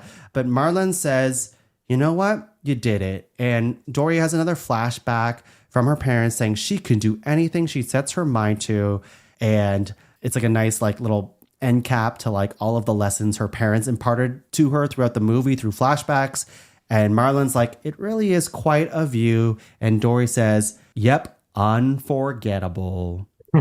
Which, you know, she has short-term memory loss, so it makes sense. And then we get the end. And that's Finding Dory. Wow. And then we get the song Unforgettable. Unforgettable. And then which yes. I think feels out of place. I did not love this. The fun gags with the octopus, like, fine. I didn't even realize that's what was happening till Brad was like, I didn't get that one. And I was like, what? And then I realized the octopus was like hiding in places, but the song was so serious and like morose. And I was like, this was like a really weird vibe. Yeah. Yeah, I was Yeah. like, this was a fun cartoony movie, and you picked a really like weird song to end yeah. that with. At least do like an upbeat cover version of that song. If Yeah, you've like gotta do you it. could have done the same credits with a different song. Like you didn't even need to tie in like forgetting to Yeah, be it's just weird. the It's like, song. what's a song It with was- forget in the name? Let's get you. Yeah. And then we in the post-credit weird. scene, we get the fish from the first movie in the aquarium with like the Darla's like fish, like the dentist office fish. And we get like those guys, and we also get Gerald, who ends up being on the rock. So like there's a little bit of a tie-in for everything. But it was nice to see the other fish again, who are still in bags. Like, Oh, later, God. I'm like, oh my God, like how are they still like, how did they eat or do anything? And they're like, How are they alive? How are they alive? And they're like, yeah, we did it. And then they get scooped up by like, It's so depressing. I know they get scooped up by the people with nets to be like, okay, you're coming to the aquarium with us. And that's the end. Wow. Yikes. But they're gonna get released. Yeah, they're going to get released eventually. Yeah. Unless they go to Cleveland. Yeah. It's either Yeah. open ocean or Cleveland. Yeah. Those are your only choices. Mhm. It's the fish options. Well, thank you, Tongue. You're welcome. Before I get into the source material, how did we all feel about this movie? Laura. I feel like that song at the end really ruined it. Dude, I feel like it almost did. I was like really like, why would you do this? Why did anybody okay this? I agree. Going into watching it, I was like, I don't think the first one was very good because I just didn't remember it other than like some Nemo? No, sorry, not the first one. I don't think the first The one. first when I watched it the time. first time, I don't think it was very good. Okay. Yeah, my bad. That's a hot take. And so kind of, I think very similar experience to Monsters University. I'd seen it once and didn't think it was great compared to the original. But then watching it again, I was like, you know what? Better than I thought. I wish it was more different from the first movie, and I still kind of feel like it was unnecessary. But I thought it was good. I liked some of the new characters they introduced. I thought they had a few nice moments in the film as well. And I really liked Hank a lot. You really like Yeah. that? Yeah, I really liked Hank, even though I don't like octopus. I'm gonna just like jump on behind you Yeah. because you spec something in the like didn't think it was necessary, and I feel like that's kind of like, yeah, maybe this movie isn't, but I feel like what's good about it is that like maybe movies don't need to be necessary, and like especially when they're like not saying that they can't have depth when they are for children, but like sometimes you just want an entertaining movie, and I feel like this movie is entertaining. Like I do think there's funny, like it does make me laugh in parts and I have a fun time. So yeah, it's not one that I'd like revisit often, and I think that's what I like about Dummies and Pixar Pals and doing this is that I get to revisit movies that are not like the Nemos or the Monsters Inc. where like I want to watch this again because it is like, not that it's necessary either, but it like has it's like, I don't know, it is a better movie. But you know, sometimes there's something to say about a movie that is still just like a fun watch and it's something fun to do, and I think that's what this movie is. It's like, yeah, I don't think I'd like go around like being like, you have to watch this, or not necessarily that I'll watch it again maybe either, but it's a fun time and it's not bad. And I feel like much like Good Dinosaur before it too, it's like it's not bad, and I appreciate that, I guess. I like the characters, I like there's things about it, and I think there's enough here that like brought me joy that I'm like, yeah, like this was fun. Yeah, I'm glad I did it. And I in watching Finding Nemo, I don't think any of us ever went like, where did Dory come from? Like, what's her backstory? Like, it was just never something that that seed was never planted. But I do really like the story that they created for her, both in terms of like her backstory and then resolving it here. Yeah, It's as quite far as lovely. like making a sequel and like forcing it to be about a character made her that it wasn't about the first time. This was a much better version of that. Are you saying Dory should have been an international spy? No, I'm not. I'm saying there never should have been any international spies. Bradley, how did you feel about Finding Dory? Yeah, pretty similar. I feel like I liked all of the new characters more than the old characters.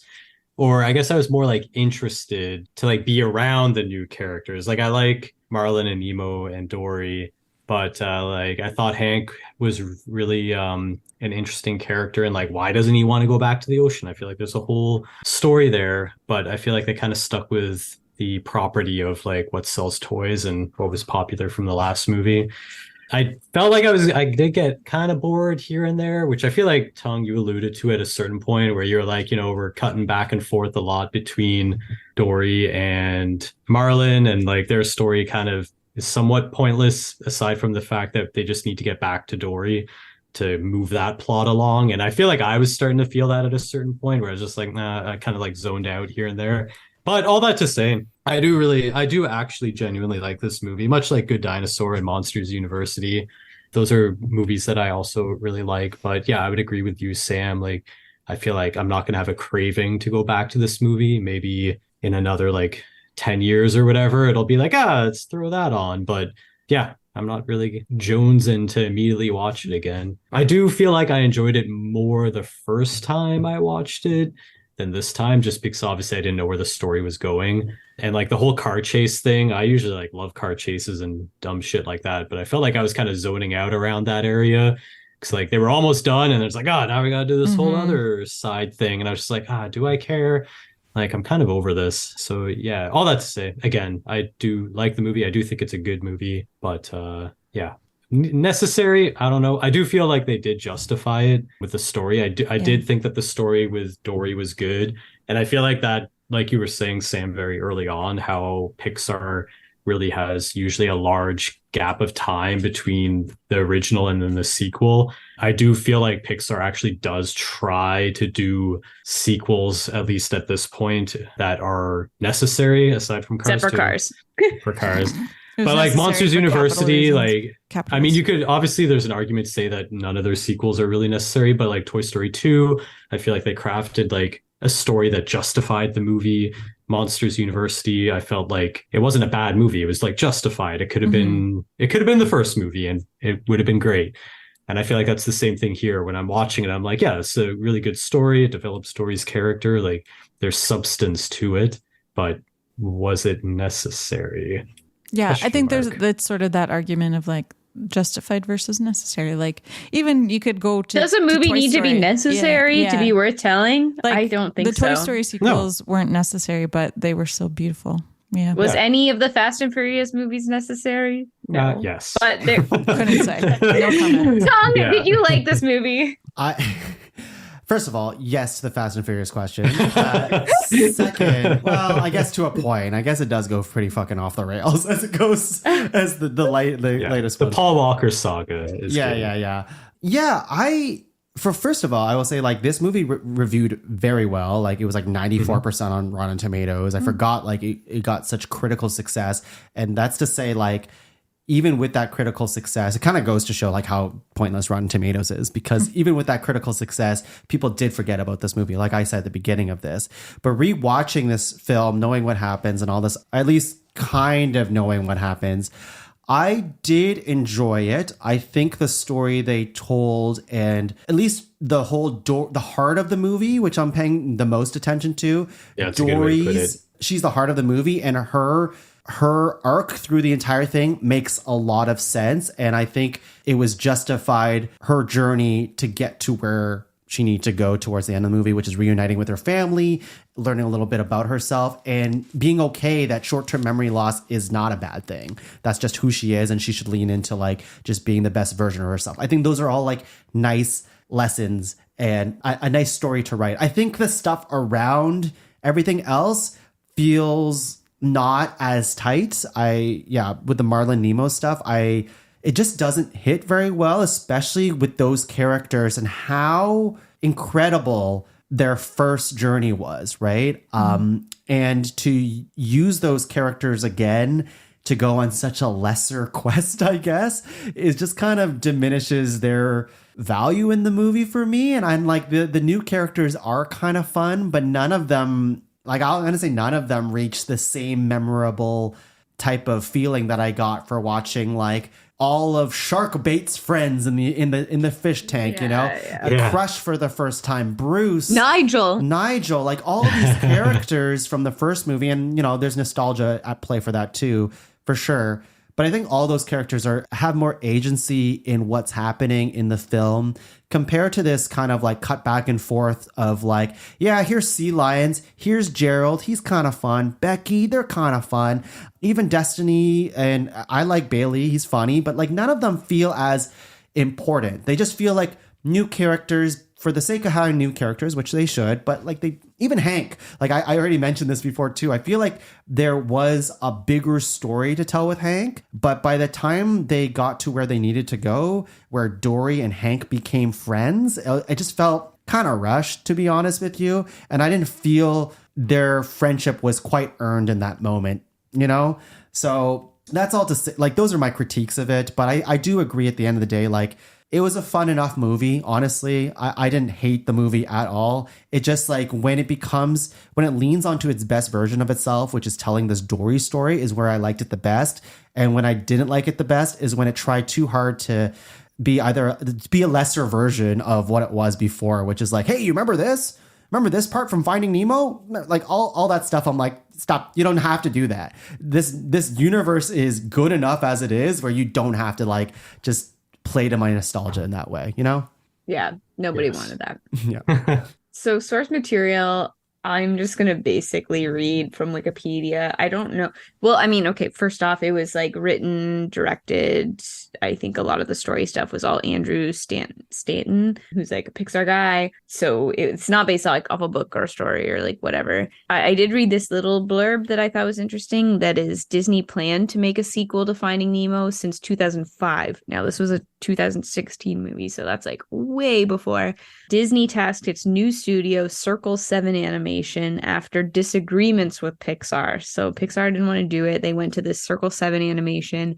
Though it never went into production, a script was uploaded to the official Rain Dance Film Festival website that includes elements of the unmade script. But then Disney acquired Pixar in early 2006, and it led to the cancellation of the Circle 7 thing. And the Pixar-made sequel was announced to schedule for November 2015 or whatever, which this became. So it sounds like they wanted to do a movie. Disney wanted to do a movie before. I don't know. It's all kind of weird sounding. But just like Monsters, Inc. Like they had assigned Circle 7 to do a sequel to Monsters, Inc. Yeah. And then after disagreements, and then they're like, never mind, come back. Took it back. Yeah, do it anyway. Yeah. So yeah, I do think the story was predominantly just like, Pixar led people having to make a sequel kind of, and this is what we got. One more thing I just wanted to say as well, to my, I don't know if this is my nostalgia, my overall liking the film. I guess it's kind of nostalgia. I think part of what I like in this film is a lot of the aquarium stuff. As a kid, I went to the Vancouver Aquarium a lot, and it's a really cool one in Stanley Park. And this movie, I looked it up after because I'm like, it feels like Stanley Park. And they did like reference the Stanley Park Aquarium, cool. as well as another one in California somewhere. But they definitely referenced the Vancouver Aquarium. And I feel like I could tell because like it was like such a magical place, and all the things in like the settings in this movie, I was like, this feels like the Vancouver Aquarium. So every time I watch it, I'm kind of like reminded of that place. So I feel like that's like nostalgia, but also like plays into like a little soft spot I have in the movie. Can I tell a really quick story about the Vancouver Aquarium? Yes, you can. Always. I went there for the first time earlier this year with Oh my God, did you love it? like I've never been a huge aquarium person, but it was fun. So Okay, sure. I was with my nephew, and he's 2. Yeah. Well, he's 3 now, but he was 2 at the time. And we had a great time looking around the aquarium. And I guess the next time they went back to the Vancouver Aquarium, he was like, "Where's Auntie Laura?" Oh. Because I went there. Yeah. That's pretty cute. Did you see He thought I the lived there. aquarium at Disney World? Did you wind up there? Yes. Oh, yeah. Yeah. Absolutely. After Turtle Talk with Crush. which you Yeah. guys didn't Which you go guys to. Finding Nemo. Yeah. Missed opportunity. That's a cute story, Let's Laura. go back to Disney World. Auntie Laura. Ooh, ha, ha. Hoo-ha. Yeah. I feel like the Vancouver Aquarium is where like I formed a very big love for beluga whales as well. So I feel like I really love Bailey. I was like, oh man, seeing a beluga whale as like a character on a big movie is just like fun to me because I just think they're neat. I just thought of something really quickly, and I know we got to move on, but this just triggered in my head that maybe this movie isn't as memorable because it doesn't have the same quotability that Finding Nemo has. Like if you Just think keep about swimming. well, yeah, just keep swimming. Shark bait, ooh-ah-ha. Shark bait, ooh-ah-ha. Mine. It's a butt. Like all of those things. Like of course, that's Yeah. Me. all those things are nostalgia based. Some of them are more nostalgia than others. Like I think like You Made Me Ink is a very like, you know, It's a deep cut. I think deep they cut. all were like A deep cut. immediately quotable. But- It's Yeah. not even nostalgia. But It's like I think immediately. Ring of Fire and Shark Bait ooh-ah were like on the top of the list, and mine. Yeah. Like, you know, but they don't have characters in here like that. Like No. the closest that you have Gerald. is like I guess, or like the ooh, like that's the closest thing you get, right? So maybe that's it. Yeah. Ooh, that's what it is. Uru. I think that's it. Uru. Uru. Brad. Yes. Do you have more particulars for us? You sound like a ghost now. Well, I tried, you know? Boogie. Yeah, I got a handful of fun facts or particulars about the movie here for you. So the first off is they definitely recast Nemo compared to the first movie because that actor was like 22 when they went to do this one. It sounds pretty good So- though. Yeah, he sounded great. It does. Yeah. Sounds very similar. Hayden Rollins, I think, is the new actor. Did a great job. The octopus Hank, so his tentacles, because you know there's the whole joke where octopi, they have 8 tentacles, but Hank only has 7. So he's a septipod or whatever. But apparently they modeled the tentacles separate from the body of Hank, and then when they went to put the tentacles on, only 7 fit on the body. So they were like, shit. And then they just worked it into the script that Hank only has 7 tentacles versus 8. No one would have which- noticed. That's interesting. Right? I like that. They're just like, shit, are we gonna remodel all these tentacles? Well, I guess they probably only did one, but they did it too big. So yeah, I thought that was pretty funny. The tentacles also had 50 suckers per arm. So it's 350 little sucker thingies overall. I feel like this one's pretty obvious, but worth saying that Destiny taught Dory how to speak whale. I feel like they make that pretty That's clear. nice. Mhm. Figured I would spell that out for Yeah. everybody because that's such a huge part That of is- the first movie. That is a really fun coloring in of the backstory too, that it's not just a nonsense thing. Yeah, it's like a legitimate Yeah, it's language. funny. Yeah. So it took 22 weeks of shading to get Hank to camouflage himself, like all the different camouflages and stuff and how all that shading works. Normally takes like 8 weeks, but this took 22 just to show how complex Hank was. Wow.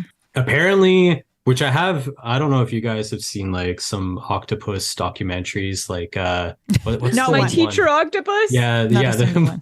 That's My a good teacher- documentary. How many octopus documentaries are there? More than Yeah. you think, Laura. This is like fish movie. Yeah, there's quite a few. But apparently, octopi are actually notoriously hard to keep in captivity. Because like Oh. even like the tiny holes, they can get through those because they don't have bones. They can just squeeze Oh, through. my like God. mice. There's that YouTube video that I always go like every few years because it's such a like a creepy thing. It's like sucking itself into the boat, or like there's like the tiniest crack, and Yeah. this like octopus, full on octopus, just squeezes its Absolutely way in not. through, and it's like that's disgusting, but also fucking cool as shit. Yeah, Octopus yeah. fucks. Octopus fuck. Octopuses fuck. Yeah, I'm sorry, they do. yeah, scary. So- but they fuck. That's super cool. Obviously, real life octopi are super smart. So a lot of that goes into Hank and like how hard he is to catch and how quick and smart he is. The setting of the film was changed from an aquatic park to a marine biology institute because the crew of Pixar watched the documentary Blackfish And then they were like, ooh, maybe we shouldn't do like an aquatic park. Let's do a marine biology institute instead. So Black Fish. Not to be confused with Big Fish. Yeah, not to be confused. Different movies. You can watch both. Yeah. And the Vancouver Aquarium is technically a rehabilitation place as well. Okay. Sigourney Weaver, this is her second Pixar role. Do any of you know her other Pixar role? We've already watched it.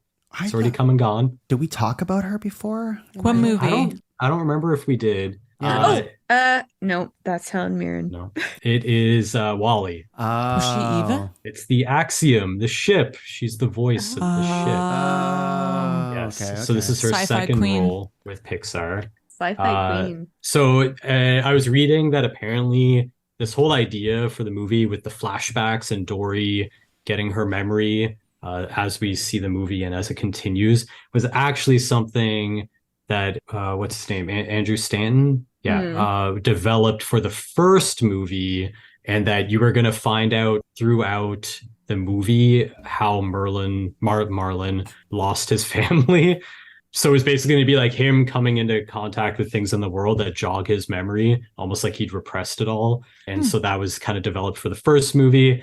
Obviously didn't work out, and ended up moving all of that to the beginning of the movie and changed things up. And I feel like that movie is definitely better for it because it gives us that super epic opening sequence for the first movie. But yeah, they kind of, in a way, recycled it for this one. But I think it works a lot better for this one because it's the memory coming back. I did look up that monster with the in this movie where the squid thing? Yeah, the squid. And it is a giant Humboldt squid, I believe. Okay. Is how you say it. I don't know if much more than that, but I looked up the name. Looks So scary. I want to know what that is. Yeah, super scary. The beak is creepy. Squids are scarier than octopus. Yo, definitely. Oh, 100%. Yes. Octopus are cute little babies. Yeah, squid will fuck you up. Yeah, It's like I would it's agree. like it's the difference between a wasp and a bumblebee. Oh, 1,000%. Yes. Yeah. So Baby Dory, aka Tongue's baby voice. Don't! Oh my gosh, I screamed in the mic. Don't. All right. I won't. So Baby Dory was actually voiced by a 4-year-old, Sloane Murray. Okay, that's why it sounded like a kid did it. Yeah. Whose mom, Lindsay Collins, was a producer on the film. So, classic nepotism. Love Everybody's favorite, John Ratzenberger. Do you know who he voiced in the movie? it. His fishes aren't in this one. Yeah, well, he wasn't a fish. In the first one, he was the he was he the was a school of fish. Yeah. Yeah, in this one, he was the crab that's cutting the grass. Okay. Yeah, the husband crab, Bill, he voices him. The license plate for, sorry, not the license plate. I just gave it away. The A1113 in the movie was on the truck that they chased down and then ended up driving. Nice. The license plate is Cali 113. So it. obviously the A113. Pizza Planet truck, I definitely missed this one, but missed all of appears them, in I missed all of them. bridge I scene? usually do. The Pizza Planet truck appears in that same place with the giant squid. It's like one of the sunken things. That's in the area. fun. Yeah, which when I read that, I was like, oh, that makes sense. Of course, That's a really good that's place such to a put creative spot. The Luxo ball, this one's a little more like, you're kind of reaching with this one. But they kind of reduced the ball more to the symbol, and it's the star on the driving for the truck, for the car. Why am I blanking on what a bumper Steering sticker? wheel? steering wheel? There we go. It's the driving symbol on the thing. steering wheel. Yeah, the driving thing, the thing that the steering thing. That is, that's a little bit of a Yeah, cop I was like, out there. nah. I feel like you could have just had it in like the background of like one of the kids' things or Yeah, whatever. they should have done. It should have been Becky's eye when she was like focusing in on Marlin. You know what I mean? As it like goes on, it's my like, it's the start, and then it's Marlin. That would have been fucking sick. That would have been good. Yeah, there was a whole bunch. That's all I really grabbed. There was a whole bunch about cameos. There's a ton There's of a lot cameos in of this yeah. movie. Voices, voice actors. Yeah, Most- Bill Hader and Kate McKinnon are the like parent fish. The Yeah, first ones that Dory comes across when she's lost. And for previous Pixar characters, there's a lot from the Toy Story 3, the playroom, or what'd you say was the butterfly room? A bunch of those kids are in the background in the movie. Oh. There's kids from the original Finding Nemo in the movie. Yeah, there's no Darla though. See, there's no Darla in this movie. I miss that character. There is a photo Yeah. of Darla. I didn't note it, but I did read really? that there is a photo of Darla somewhere in the movie. I can't remember now, but I was just like, oh, there's too many cameos. I can't write all Yeah, these down. there's so many. Yeah, but there's quite a lot in this one. So yeah, Cool. that's all the Pixar particulars. Thank you, Bradley. And then as far as animation angle, we already kind of talked about the octopus and we talk about him a lot. Oh, I got more. You got more? Okay. Because I didn't write it down because I figured you knew about it. But let's hear about the animation on the octopus. Oh my god. So friggin' tentacle things with octopus and squids, and every show I've ever worked on always has an episode where there's like a spider or an octopus and like I feel like people are just like, this is so cool, but every time that shows up, I feel like everybody in animation just groans and they're like, fuck, all these goddamn limbs to deal with and all the wave action and all that. So that alone is just very impressive. For sure, Hank is the thing that has always stuck with me from this movie as being like the most memorable thing. So, and just to like give an idea of the complexity is like for Hank, not only are there the arms that you have to deal with, and like how to animate them and how they all connect to the body, but also the individual suckers on it and like how those interact with the ground or interact with the other objects and how they release and how they grab. And then there's also the webbing of like how the arms connect to each other, how the arms interact with the mouth, because the mouth is kind of under the body. And there's just like it's so much to think about and it's just so complex. It's very impressive. Every time I see Hank, I'm just like, this is so crazy. Yeah. Yeah. And like just the way he camouflages and the way they present it. I mean, they obviously it's what's how do we always say this? Like Pixar Swinging their dick swinging around. their dick and stuff like that. Yeah. But even like Swinging their dick around. in the credits, they're doing it still. Oh, They're just like, more Hank shit. Like this is him like pretending he's a leaf in the aquarium, or he's like the bucket, or he's the clam, or even in throughout the movie where he's like he's the rail, and it's just so cool to see. Yeah. I have to point out that as we were watching the end credits and you sort of like guess where Hank is hidden. Yes. Tongue got annoyed when it showed him too soon because he was like, I didn't get to find him yet. Yeah, I did. agree. I was like, don't ruin it yet. The game. Very cool. I feel like they didn't lean into that game enough. I feel like they gave up after like 3 scenes where they're like, here he is. Yeah, and I was like, man, I wanted to like keep playing the game. Yeah. I didn't realize it was a game. And then Brad was like, I knew where he was right away that time. And I was like, what are you talking about? I feel like that's a Brad and me thing because like I was playing the game, which I thought like immediately, this is the game. This is the game of Find the Octopus.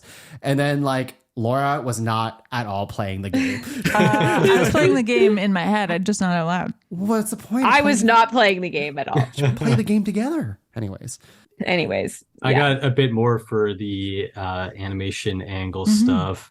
Okay. So one thing I thought that was interesting that I was reading about was in the first Finding Nemo movie, their whole thing was trying to get like photorealism because at the time, like that was their pioneering of water. They had never really done that. So a lot of the movie was about trying to make things look as realistic as possible.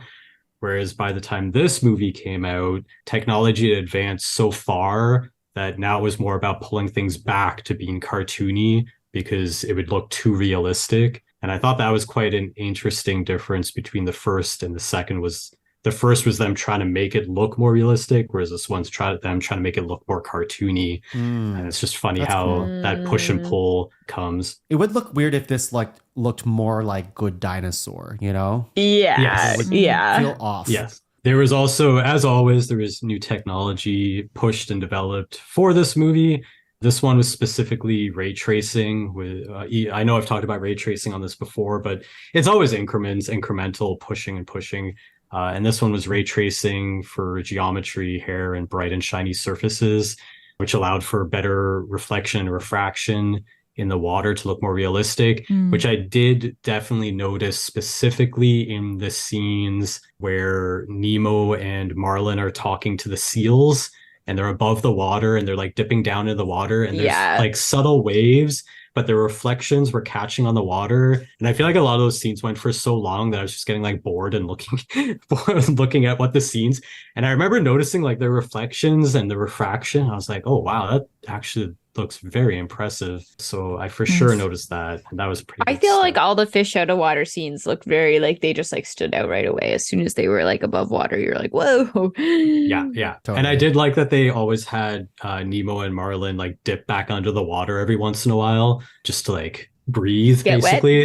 Yeah, it's like they're like holding their breath above, and then every once in a while Yeah. they dip under to get a breath, and then they come back It's up. like when they're going through the splash pad and they're like gasping for Mhm. air. Yeah. Gasping for water. Yeah. I thought that was good. And then so yeah, the last thing I have was for their animation program, they developed a new tool that was called Sketch to Pose. And they could sketch out the curves of things and the rigs would kind of auto follow those curves. So my feeling is this is basically them sketching like a line of action maybe, and the rig just kind of automatically follows that. I'm sure it was more in depth than that. But apparently it really sped up their blocking of the animation. I would assume that this was probably best used on Hank, who's like all curves and angles. So in my imagination, I see them just like quickly scribbling like where all the limbs are, and then the rig kind of hits that, and then they can pose out their scene that way versus like manipulating every single arm individually. They're just like, here's a curve, and then the arm snaps to that, and then they go in and refine it from there. That's cool. So that was Pretty neat. Yeah, another that's pretty piece of sick. technology that they developed. Cool. I wish I had that. Most of the I time. know. Send that our way, Pixar. At dummies at podcavern.com. If you want to send those tools, please do. Said Disney. Yeah. Just kidding. Don't take more of our jobs. I don't know. Anyways, okay. So I'm gonna move on to 5-star, 1-star. Okay. Yeah. Everybody's been waiting for it. I know. Okay. 5-star from B. Smeese. Bee's knees? B. Smeese. Oh, not bee's knees. Here we go, milking. This is 5-star. Here we go, milk. Here I we like go, you to milking. reiterate that. I do. it starts- You it always feels like a do. 1-star You right always. now. It does already Right-star. right away. Here we go, milking the Disney cash cow again. Why Dory needs to get lost, I do not know, but they justify it somehow and make another wonderful film from its heart-trenching and adorable loved every second, but does seem perhaps a less genuine entry into the Pixar canon compared to the original venture to the Big Blue.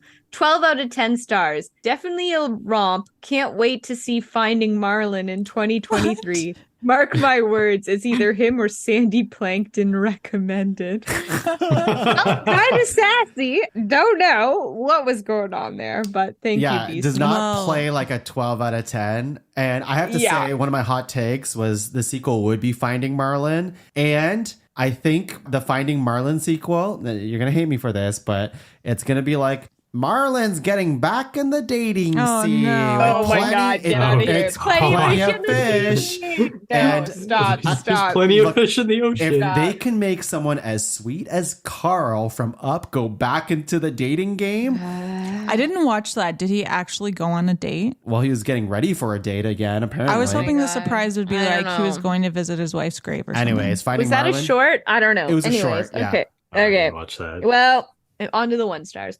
The 1-stars, I have 3 today because they're all super short this Nice. time around.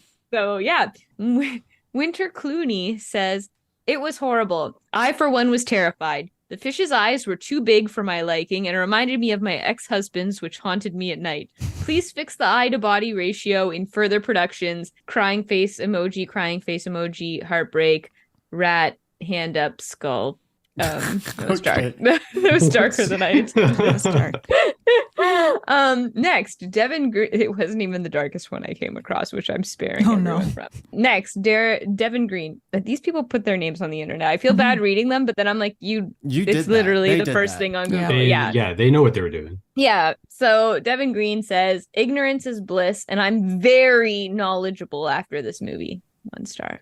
What? What? I don't know. Maybe What? they wish they didn't know that octopuses have 3 hearts. Yeah. Okay. Maybe Or they maybe they learned wish that- they didn't. Sorry for I guess helping they're you saying they learn, didn't Devin. need to know.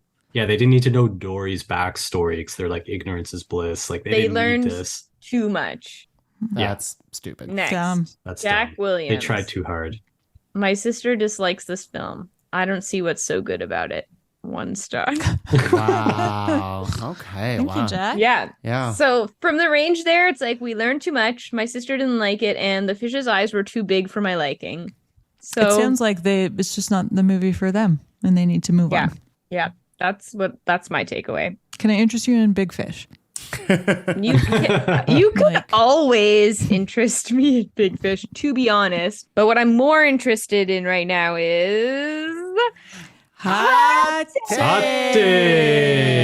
takes. Hot takes. Brought to you by Sigourney Weaver. Yeah. She's the hottest thing in this movie. Yeah, I'll take that. Absolutely.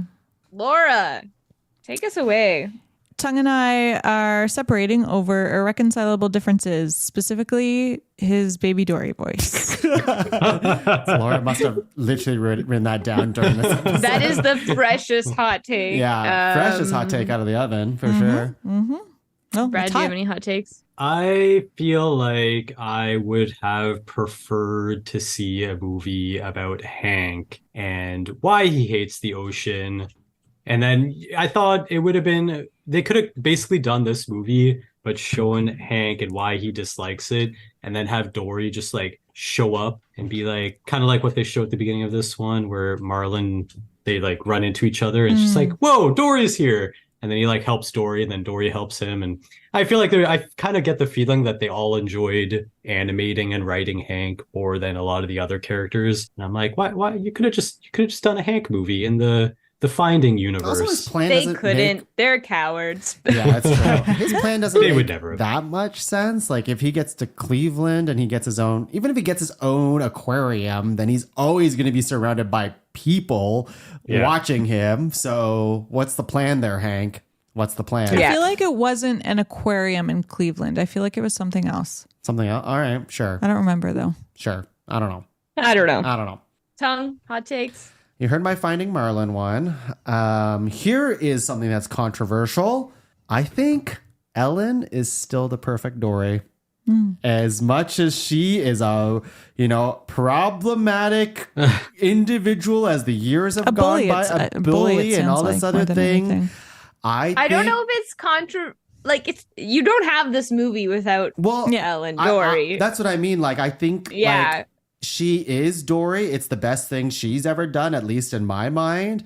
I don't really know. I've never really watched any of her other work, and I've seen the Ellen Show, whatever. But like, I think she is Dory, and without her embodying this character, this voice, this movie doesn't happen. And as much as she seems like she's a bully or whatever, and we found that out, she sucks now and whatever. She's perfect. She's perfect for this role. So controversial. Yeah, True. Controversial in that she's perfect for anything because she sucks, but not controversial in that like clearly she's the perfect Dory. Yeah. I don't think anyone can argue that this movie does not exist without her. Yes. Yeah. Laura? Wait, Sam didn't go. Sam, do you I don't have have. a hot take? I have no hot takes. You're the host and you have no hot takes. Am I supposed to? I didn't think that was a mandatory thing. Mandatory. I had to do. Well, My next hot take is Hank is the perfect name for Hank. All right. Hank is the perfect name for the octopus, Hank? Is that what you're saying? I thought that was a great choice of name. Yeah, what else could it be? Nothing. Exactly. All right. He lives in a tank. Bert? I could see a Bert. Bert lives You know in a what? tank? Not the same. True. Tongues bullied me into having a hot take. Go on. Yeah, go for it. Is this I about think Ellen? Becky. No, it's about Becky. I think Becky the squirrel deserves the kind of shorts. Is she a squirrel? You're gonna understand why I said that in a second. Oh, okay. I think Becky the bird deserves the same kind of treatment as Scrat the squirrel from Ice Age in getting a billion shorts and just being at the start of things. Wow. But she doesn't really have like a motivation. Like, I don't. Neither. I guess we don't know her The- well the enough to say that. Scrat the squirrel definitely has one. He has one motivation. which Yeah, is to you're do right. You're it. right. But Becky is like, I like that she has nothing. She's a sea witch. She's chaotic. She just, who knows? Who knows what her deal is? And I want to find out. All right. Laura, Yeah. more hot take. Yeah. Still on Hank. Never has anyone been so excited to go to Cleveland. Sorry, Cleveland. You're probably right. Tongue. I have one more. I don't think the mom and dad get enough airtime in this movie. Like, they really don't, right? Like, this entire movie's to find them in a way, right? It's like, true. And we meet them and they're like, Dory, we miss you. Great moment. Fantastic moment. And then it's just like, okay, we found them. Now let's go get Nemo and Marlin back and the movie's over. Like, how many It's lives true. do they have? Like, I don't think they have many after we see them. And they're A+ parents. Them going out there, putting those shelves out there. I know. Like, super cool. I honestly wish that the parents had a stake in trying to help with finding Marlin and Nemo. Even if they did something to be like, they're your family, they're our family too. Let's do this together. Yeah. But instead it's like, they're your family, go do it, Dory. We believe in you. If you succeed, we're gonna play a hell of a game with hide and seek with you later.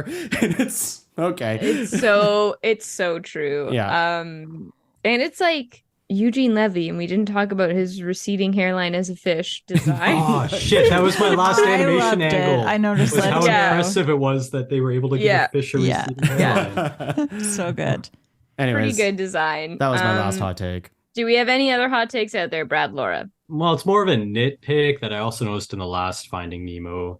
But like, when do any of these fish eat? I feel like Tongue, you touched on this, but I feel like they heavily imply that Dory was lost as a 4-year-old, and then just spends the rest of her life until she meets Marlin, like asking people, but you never see her eat. And then through this whole movie, she's not eating. None of the animals are. I'm just like, how is Dory even alive? Dude, like, does she know to eat? She The just seems fish to be tank asking people people, constantly. they've been in bags for a year. Their own filth, and they have. What have they been eating? Their shit. Yeah. Like, does food just not exist? I mean, Yeah. we've seen popcorn; it clearly exists. yeah. It just bothers me. All Good right. point. All I'm asking is for like a scene of Dory eating pancakes or something. Yeah. Pancakes. Kelp Dory would cakes. love Kelp pancakes. cakes. Oh yeah, kelp cakes. Yeah. Laura? Maybe they shouldn't have lived beside the undertow. That's not fair. Prime real estate. They didn't have a choice, Laura. Yeah, I thought about that when I wrote that hot take. I was like, am I blaming this on them when maybe that was their only? We don't know their status. Well, it's also like a terrible design for a fish tank because, like, right? Like, if fish can just fucking get sucked into that, just block it off or do something to like protect. I also thought it was the ocean, so I. my final hot take is the Swedish ending was better. So at the end of the movie, it shows Dory and Marlin kind of sitting there or floating there by the, what's it called? The drop off? Drop off. And it zooms out and it says the end. But in Swedish, the end is spelled SLUT.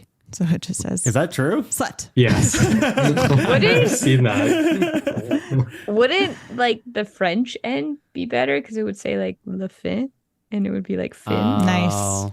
Yeah. Yeah. What do you? I mean, the Swedish ending was better. I mean, didn't better than finish my hot take. slut, The French maybe. ending is best. Yeah. Right. Oh, yeah. okay. I love yeah, that that's when right. the movie Totally. just calls Dory a slut. Whoa. Who said anything about Dory? It's her movie. I Yeah. suppose. Nah, it's Marlin. Okay. Thank you, Oh, thank you. everybody. On that note. On that note, Can we also just say that, like, it's weird that the music doesn't hit as hard? Like, we really celebrated the music in the first movie. Yeah. And they give you a few musical cues from the first movie. You're like, there's that theme I love. and I think they bring back the same. There's like similar vibes, Thomas Newman? but there's no there's no magic in the air with the new I stuff, agree. right? Anyways, I would agree. And then they picked that stupid song for the credits. So I mean, they just didn't know what they were doing. their music stuff was a bit of a miss. Pixar, give me a call. With that, we are gonna wrap up our ocean adventure today. And our next adventure, Is on I don't the even road. know where this is taking us. It's Event on the movie? road. Is it an event movie? Definitely, Don't. probably, definitely not. But I don't. You know what? I'm gonna save it. I'm gonna save all of it because if you've been listening to us, you already know how we feel a little bit We're going into Cars 3. I have to say before like this, I'll save it for when we talk about it because we will have to watch this movie for the next thing. But Do we have to? we have to. We should but, watch it while we're drunk on vacation. guys. I'm telling you, everybody who kind of likes the Car franchise or doesn't at all likes this movie. I know that. So- I hate that I know that. Right? So there has to be something Yeah. here that is unlike the other two movies, and that gives me a little bit of hope that it will be at least a B movie. You know what I mean? Also, the bar is so fucking low. Yeah. Like the first two movies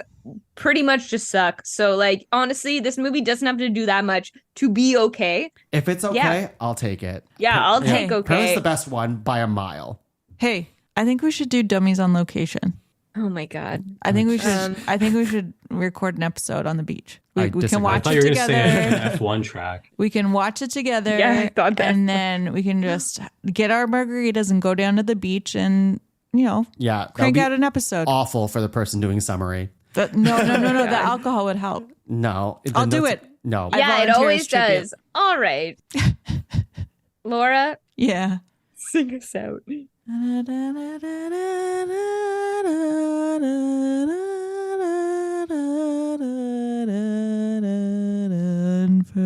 Unforgettable. Probably, yeah. That's what you are. It's unforgettable.